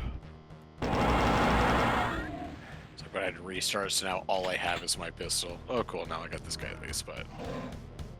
Yeah, if you want to clear some dudes out, I'll avoid what I can. Get yourself a chain gun, yeah. Yeah, there we go. Doom is about cooperating and navigating hell with your friends. It truly is. You don't want to visit hell on your own. Yeah. Do it with the boys. The inscrutable key mazes become so much more legible with a second player, right? Yeah. Oh god, yeah. It gets back to what we're talking about, like Zelda and Druaga, and like sharing secrets with the fellas. Little secrets with the boys. You know, these aren't your uncle's secrets. Right. I was about to say, these are like fun secrets, though. Yeah, the kind you want to keep. Oh, Good shit. people. Oh no, my dick. Henry blew my dick off. I said secrets.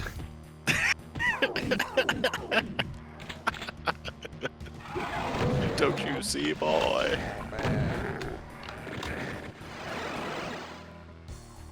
Punches to the center of this fucking skull. I'll tell you what, boy. Punch him in the butthole, demon.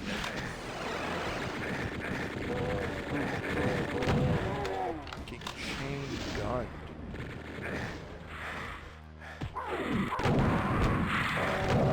At least I killed him. I was talking a little bit about Alexius Mianog before we cut to break, just because he's the dude with the hierarchy of like realities in ontology. That's something like absistent objects, subsistent objects, existent objects. Something I bring up just because it's a good thing to keep in mind when reading Borges and when also considering Doom as an engine more than just a story. That's another thing about Doom is it's real easy to be like, oh, Doom's just that game where you shoot a lot of things and it's a real basic story where like demons invade, kill them. Yeah. It's so much in the hows of that story than it is the actual events of the story that make Doom so interesting and amazing. These legible 3D spaces, the way this Doom can be played on anything, the flexibility of the Doom engine and its economy, its efficiency as a piece of software, just the big kind of big-ass game you can make in the Doom engine with such a small amount of kilobytes. It's not just that, like, oh, this is a game that makes you feel like a badass Marine fighting through hell. It's like, oh, this is a legit, like, the architecture of this thing's legit impressive, and just like a software engineering level. Yeah, just on every look, it really is. It's wild to think of how old this game is, and also just like seeing the DNA in this game everywhere else. Yeah. Like, I got someone who's bringing up, there was a clip of someone taking video footage of the light flickering in Quake 3 and then a light flickering in Half-Life Alyx. Yeah. It's the exact same thing. It's like, well, yeah. It's software. Like the DNA runs just, throughout. Just running that reliable Genghis Khan lineage in video gaming. Dude, truly. And it's just like, I mean, other games definitely have had their impact, but like, my God, it really is just wild, especially going back now and seeing stuff, because I really am picking up on it now on newer games I'm playing.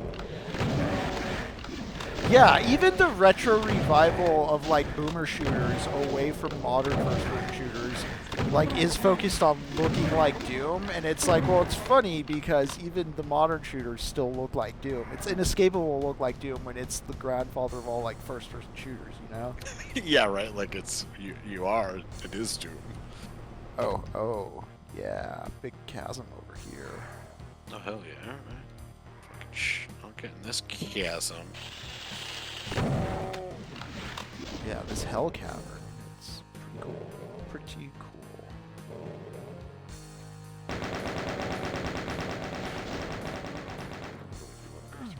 Yeah, Academia. Or no, there's a switch over here. Yeah.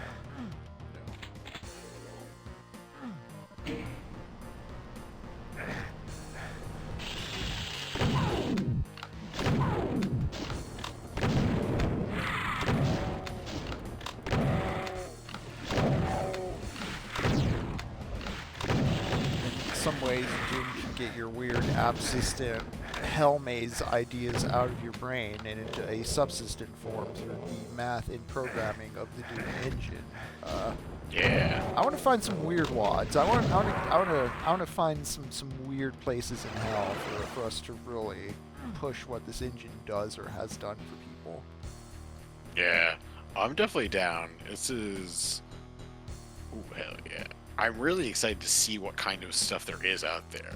To quote something I'll talk more about down the line, This horror shall grow mild, this darkness light.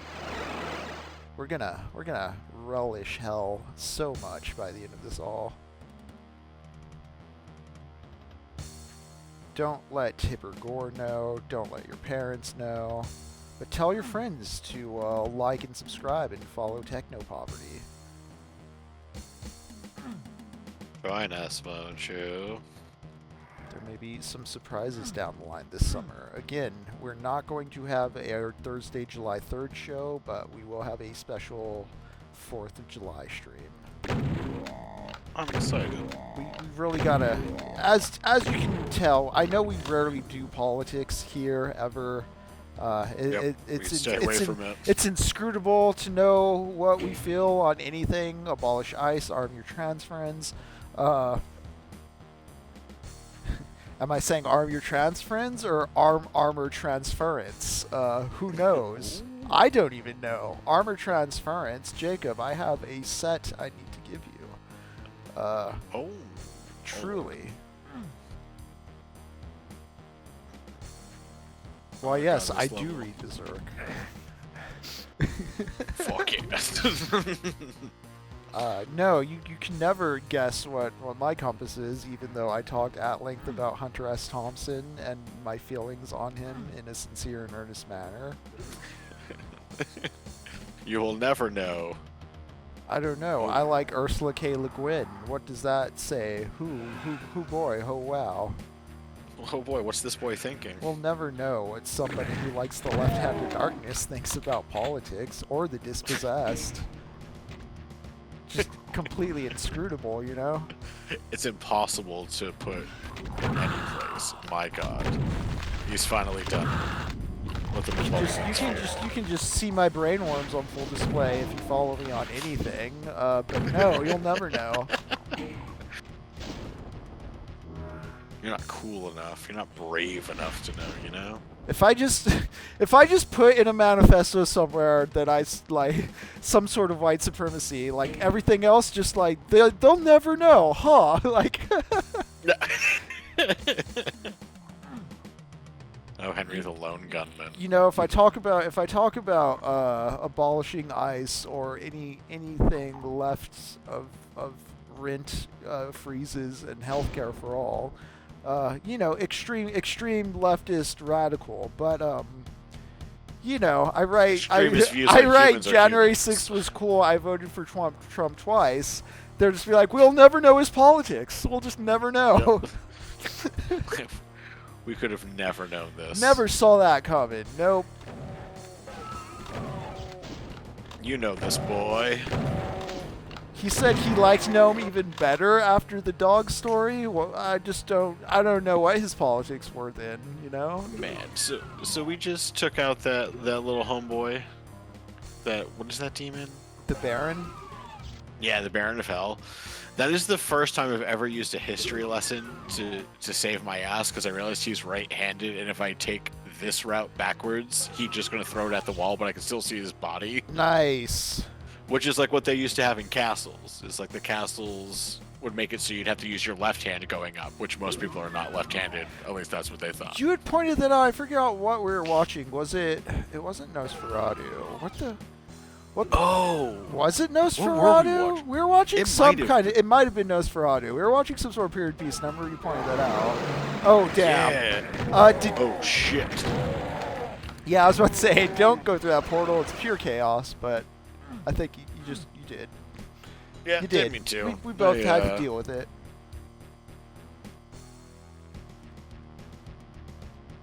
Those tiny bastards. I will say, this kind of feels like the end levels of Doom 1, but it's not nearly as frustrating to go through the length of the maze to get to the location. Gotcha. You know, like... This level in particular has a very clear, like, straight line, but, like, you're running through, like, switch loops, you know? Yeah, exactly. It's a very segmented chain of events. It kind of reminds me of the last level of Quake a bit, which I really don't like. I hate Quake's final boss. It ruined my love of the rest of that game. Oh, really? That bad? You have to do a really convoluted, like, portal jump telefrag thing to the final boss. It's not very intuitive or really ever a thing you do earlier in the game at all. Oh, interesting. It's lame. Up until that last level, though, Quake's pretty good as far as level design goes.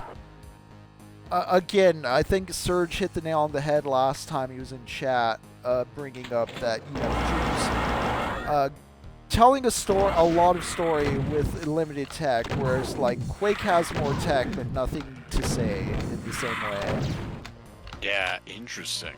Like Quake levels are well designed, like first person 3D things, but yeah, it's not the same as even in Doom 2 here, where we can track our hell journey, and we've been through like libraries and chasms and like the weird cave area. Yeah. There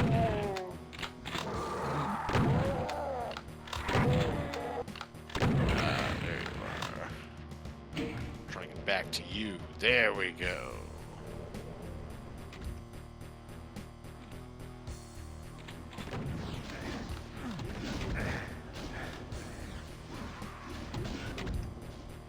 Boy, there's sure a lot of demons in that room. Oh yeah. Yeah, that's hell for you, you know? I'm not sure what I was expecting, but I suppose it should have been that.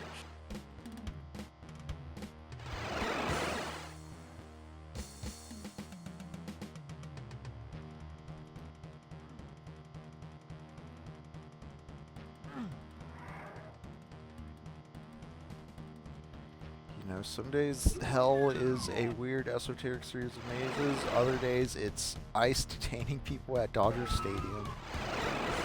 Yep. Any place can become a nightmare. It's true, we can make our own hell so quickly. So frequently, that's exactly it, you know? It's happening? Yeah. Yep. Like, guys, we can do things better. Like, we don't need to be we like... can choose to not do shit. We don't have to be so, like, punishment-minded in the way we enforce and structure our laws and legal system in society. Like, we can do a raising from the bottom up that doesn't focus so much on shame and punishment. Yep. I think... I wonder what Henry's politics are. Yeah. It's really wonder. Weird how Protestant it all is, you know? Just you gotta punish someone. You just have to punish someone. That seems to be the scapegoat, like, center of it all. It really is. It's just everyone wants to get spanked, and it's very frustrating because we don't need to do this. Right? Like, we stop. Like, Can we stop spanking each other and just like you know, get some healthcare and some rent freeze? Yeah, I'm really done with this game of crab ass. Can you please be done with it? Like, what? But I need to be reassured that I'm a winner. I'm here. I don't know. I guess there's that gets to the hell of it all. Like, I think some people are just insecure that they'll never be a winner because they have an unrealistic idea or vision of what winning is in their mind, because just poor education, no sense of history, no idea of what to really expect, you know? Stuck in a sitcom brain mentality and wondering why, you know, race relations got really... Yeah, race relations got worse under Obama. It's like, well, they just, like... No, you had a very narrow view of what the Black American experience was because, like, you just watched sitcoms. Like... Yep. Yeah. Everybody loves Raymond. You've not seen the TV glow, sir. Is what I'm saying. Yep, dude, truly. You're stuck in VHS land. You need everything to look like 1993. Aaron Sorkin will not get you out of this. Right. Damn. Shout out to Skip Intro, Jackson Marr on YouTube and Patreon, and I believe Nebula. Jackson's been doing a great series on Aaron Sorkin's work and how it primed a sort of centrist right liberalism. Dude, Just yes. yeah. he's been doing a series on The West Wing in the past. Jackson's done like Behind the Police, like investigations into propaganda on TV. Skip Intro, wonderful YouTube channel. Man, I'm like, I absolutely love it. I've had to have a lot of conversations about people who really like The West Wing. I'm just like, that is just not what you should be liking. Yeah. Why are we reevaluating this stuff? I guess right now too with Iran, we are seeing a lot of the like replays. Oh boy. Whoa. Jacob, did you beat the level? I guess so. I was beating a cyber demon, or trying to. Yeah, that was the end, like in the center spire. Megasphere. Yeah. All right, so did you all megasphere up and all? Yeah. Oh god, we get 2 megaspheres. Welcome to the Icon of Sin. This is the final level. That's the Icon of Sin. You have to kill the Icon of Sin. The Icon of Sin is the final boss of Doom 2. Welcome to the end. And we must kill this Icon of Sin, you say? Yeah, you have to fire rockets down its brain hole. Center brain hole thing. Now there's a pillar you can get to drop that you can then ride up, and it gives you easy access once it pops back up, but you gotta survive. Yep. Sure. That's right, L-Man, this is the end. Because we have mouse look, it is a little broken, but you do still have to get at a good angle to actually like get the rockets down that head hole. And if you clip through the walls, like in spectator mode, actually, let me see if I can do that right now.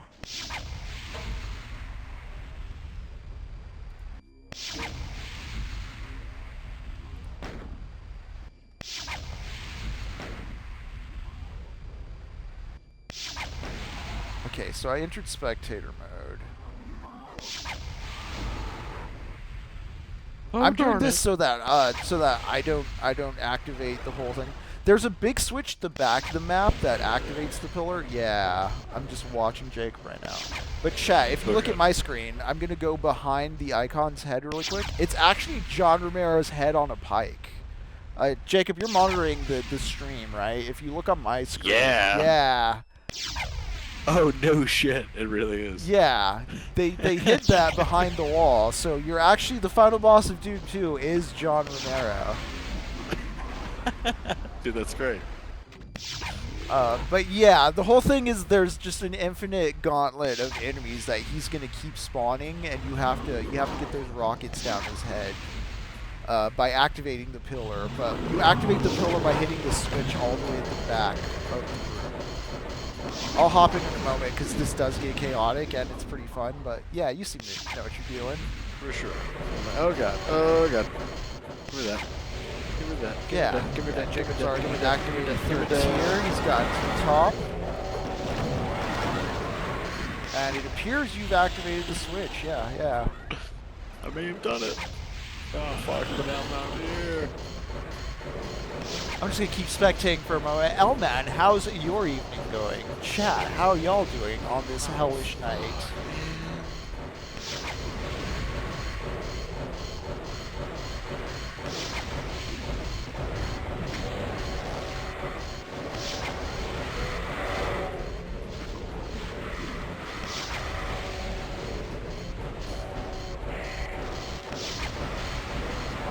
Yeah, and the demons get so caught in fighting each other that it's like an anonymous Bosch painting I'm looking at, you know, to bring up Burroughs and Naked Lunch and the whole just visage of hell that we saw piece of at the start of the Morangi generation, which I completely almost forgot the whole reason we're here in the first place. We were fucking around with VR, and this is where we are because of that. We're in hell. You know, that's what happens when screens look inside of each other. But we didn't know for sure. You know, I knew it. Oh damn, L-Man, sorry to hear about the storm hitting your area Sunday, but glad your house is back together. A tornado, that's terrifying. Oh man. Yeah, hell yeah. Power and water and internet. Like, you need them.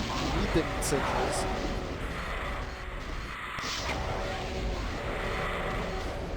I believe you can just run up and use the pillar now that you've hit the switch, so like you don't have to go all the way back up to the back.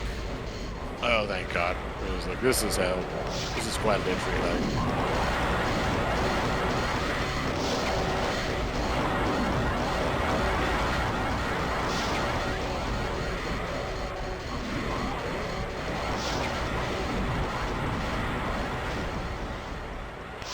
Yeah, all of this chaos.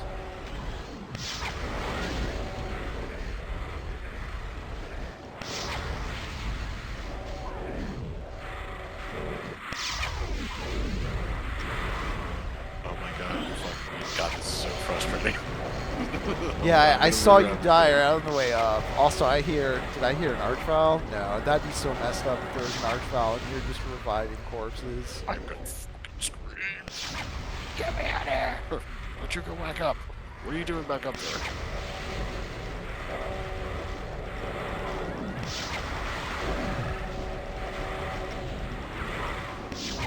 I swear to God. Alright. I keep dying as soon as I get on the I'm platform. joining Hell Squad, although I just pistol started, so this is not going to be very helpful. Yes. Actually, yeah, if I just pistol start, where's a rocket launcher? Is there a rocket launcher around here? There was a BFG somewhere. I don't know if I'm going to be useful in this form.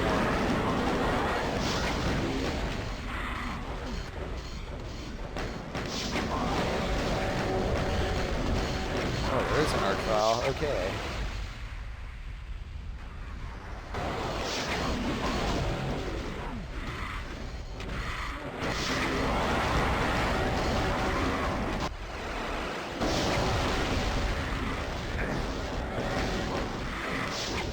BFG go.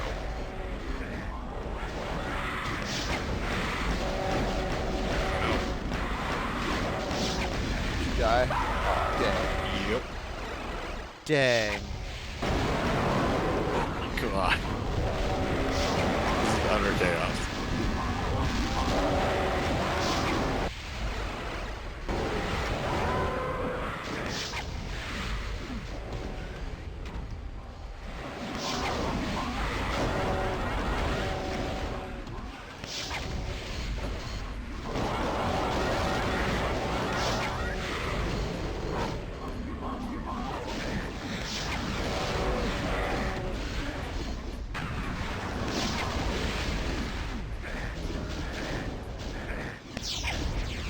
Megasphere.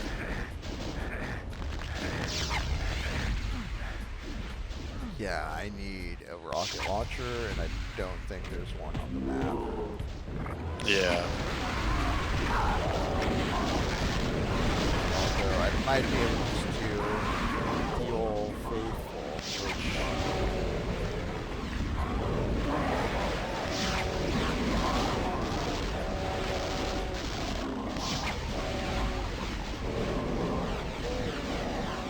Get all the way up here and I have nothing but a fucking chainsaw. It's just nothing for me.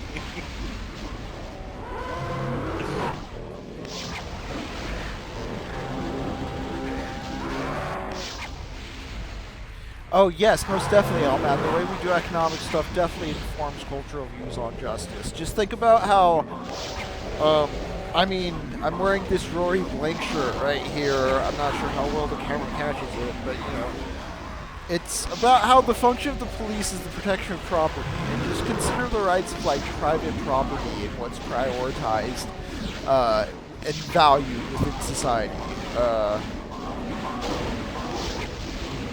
You know, when we look at riots and talks about protests and rioters, there's always this focus on like, well, not the Waymo cars, oh no. Not that person's private property, oh no. Granted, Yeah, violence against property. yeah, granted, you know, all that stuff's insured, and it's not the same as when somebody's life is taken or somebody's choked out in the you know, process of all that.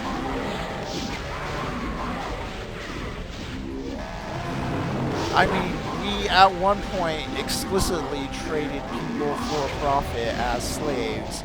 We now implicitly do such through wage theft and the right to work laws and such that prevent collective bargaining and the garnishing of wages or the garnishing of tips and such. Wow, what a big bill we have coming through. Okay.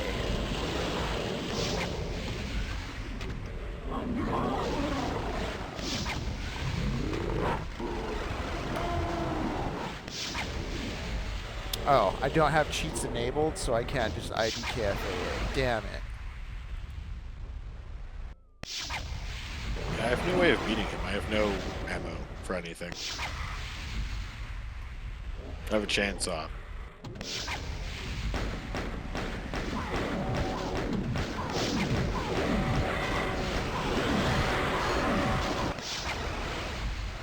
Well then, let's see. We might need to restart the level.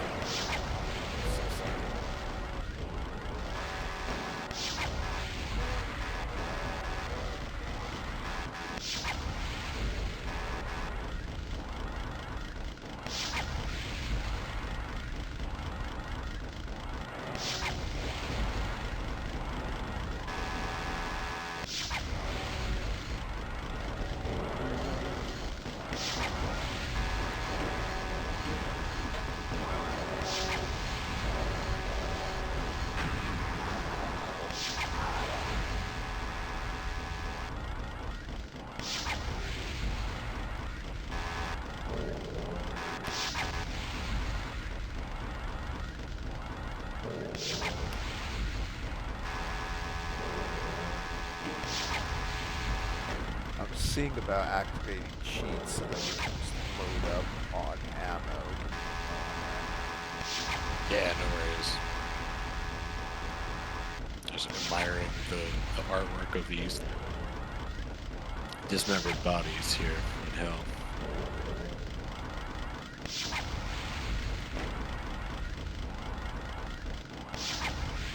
Okay, I'm gonna reset the current map and call for a vote.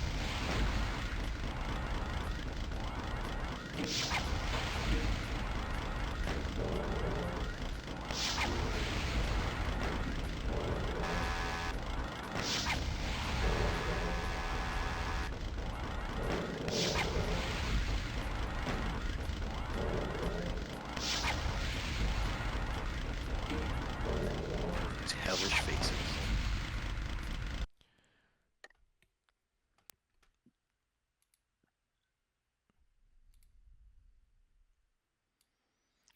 I'm going to switch the map really quick.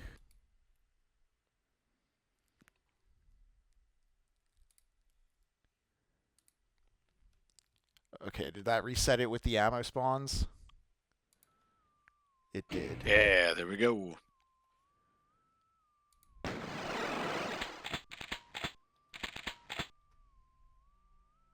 Oh no. Megasphere. Did you fall through? Yeah.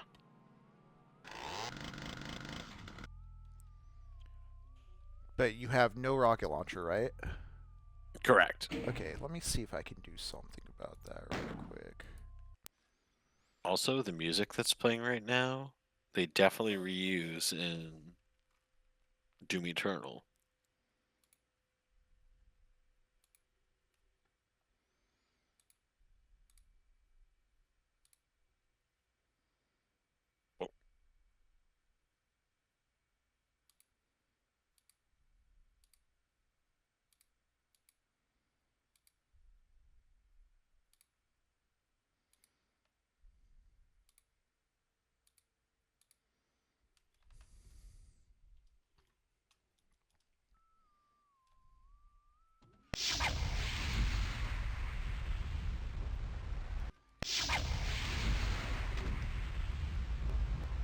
See if you can speed run it.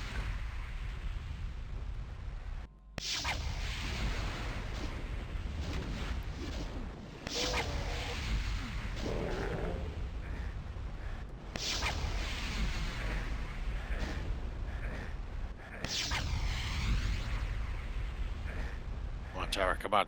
Good job. There you go. See if you can do this in one graceful go.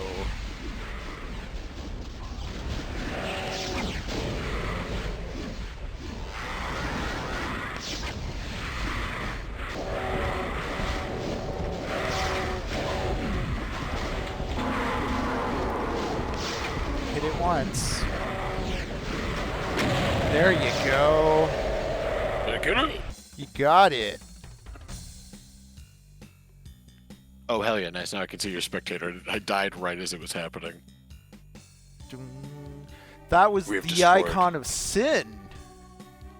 And what an icon. Extreme icon. Alright, hang tight. I'm going to do something. We have some bonus levels to play. I can just hop right into them from the server. We played Wolfenstein before, but you know what, Jacob? We still have to abolish ICE. We're going back to that detention center. Are you ready? We're switching the map up. We're going there. Let's show these fools. Press space to join.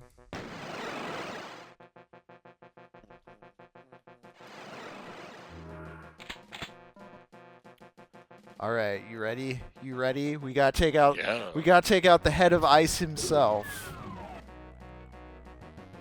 Oh. Let's take out these nutties. Oh boy, yep.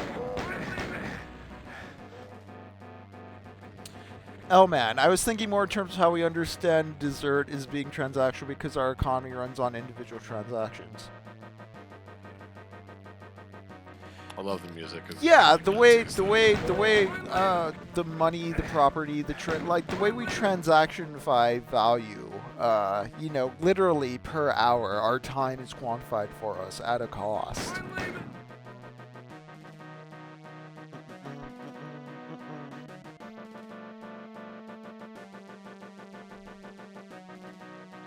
All right, we've cleared this part of the prison out. What's next? Oh shit. Jacob, there's a big guy in here. You're telling me the private prison was just a portal to hell? I'm so shocked. Like, a claim to private property is substantiated by a transaction of value, but that's not how people in Bible times would have seen it. Yeah, correct. They didn't even have fences. I do love that old idea of like, where it's like, well, I'm going to take this physical building back. It's like, well, you can't take it because you don't own it. It's like, oh, well, how'd you get it? It's like, well, my dad bought it. It's like, what about before that? Well, my grandpa bought it before that. And what about that? And his great-grandmother. Well, what about that? Well, they fought for it. Like, yeah. Oh, cool. Well, we'll fight for it now. If you're an American, like some areas, you just got your property by just like squatting on it and killing any natives that came by. Yep. We need that. We need to be able to do stuff. Fuck these Nazis. Ow. Yeah. He has good aim. He really does. Whoa. Alright, I gotta punch him in the butt in his chiseled ass. Come here, Cyber Demon. Yeah, he's Cake. Yeah, he doesn't skip leg day for sure. Cyber Hoof kicked Boy. Look at that tush. He's not even paying attention to me. He's just going after you. Oh, now he is.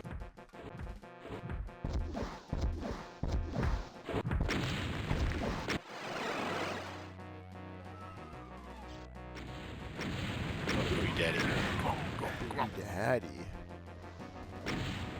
Right in the ass.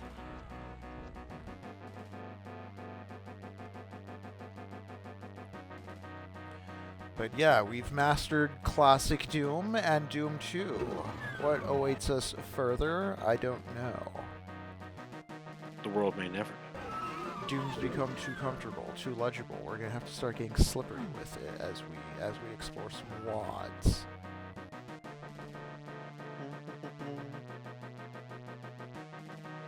Use our wads on some wads. Yeah, use our WADs on some WADs. You know what? I think I can just run for the exit if we don't want this guy. Yeah, I say just go for it. This guy's being a pain. I was hoping... I forgot exactly how this one went down. I thought like you got to fight Hitler, because I know Hitler's in the classic Wolfenstein final boss, but no, you just fight a cyber demon. Fuck, that's so funny. Yeah. Love these little children hanging.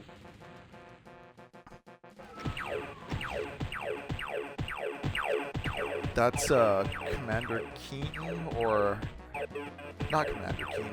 I forget his name, but it's a mascot from an earlier id title, like a 2D platformer character.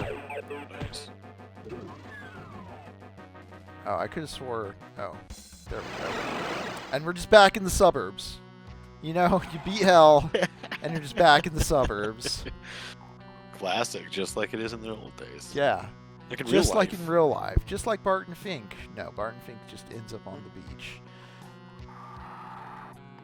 But alright. He comes back slower and nastier. Yeah. Oh, there's that archvile again. Alright, well, you know what?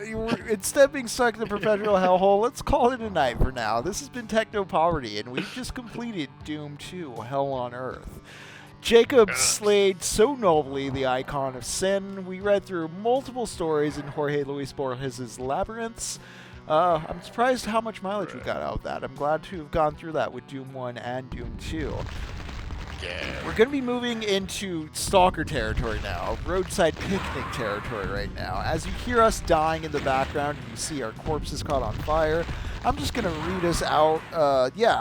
We're gonna watch Stalker on the Discord at some point soon. We're gonna look at Roadside Picnic. We're gonna talk about navigating spaces that are ill-defined, where physics are strange and weird, where fans become creators and creators just kind of spectate as fans. It gets all messy and weird, and hell is when you start losing that identity and you start losing your direction. You're just confused again. We've gotten too comfortable on curated Doom. We got to get weird with it. We gotta find some nonsense wads if we really want to make sense of hell here, because hell's getting too comfortable. Don't you think so, Jacob? I completely agree.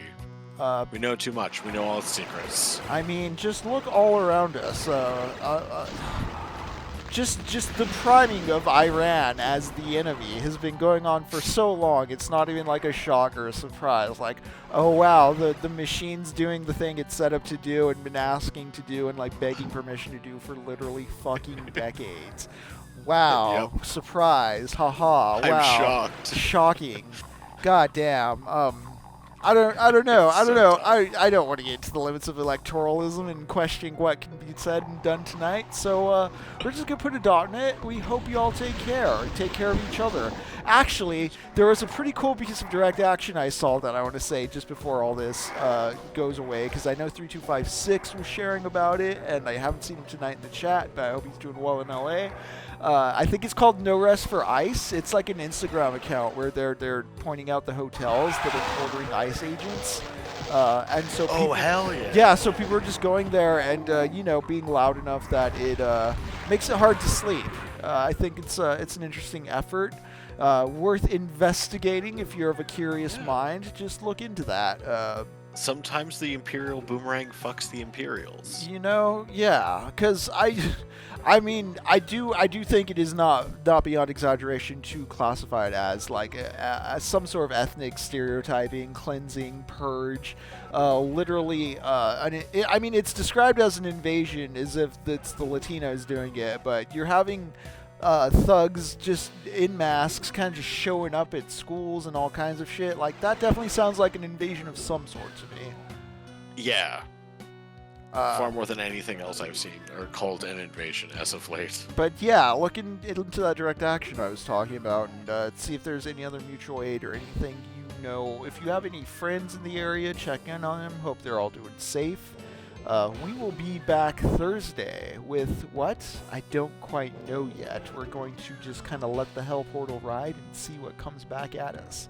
Until then, I'm Henry. I'm Jacob. And y'all take This is care. Techno Poverty. Yeah. You know what? We're gonna probably watch the Phoenician Scheme at some point this week on the Discord. Just throwing it out there. I don't really know if it's gonna fit in as part of this curriculum, but I know the Phoenician Scheme recently hit digital, so we'll probably have a little watch party. If you want to hang out on the Discord, just check out the link tree, and we'll see y'all around. Night, y'all.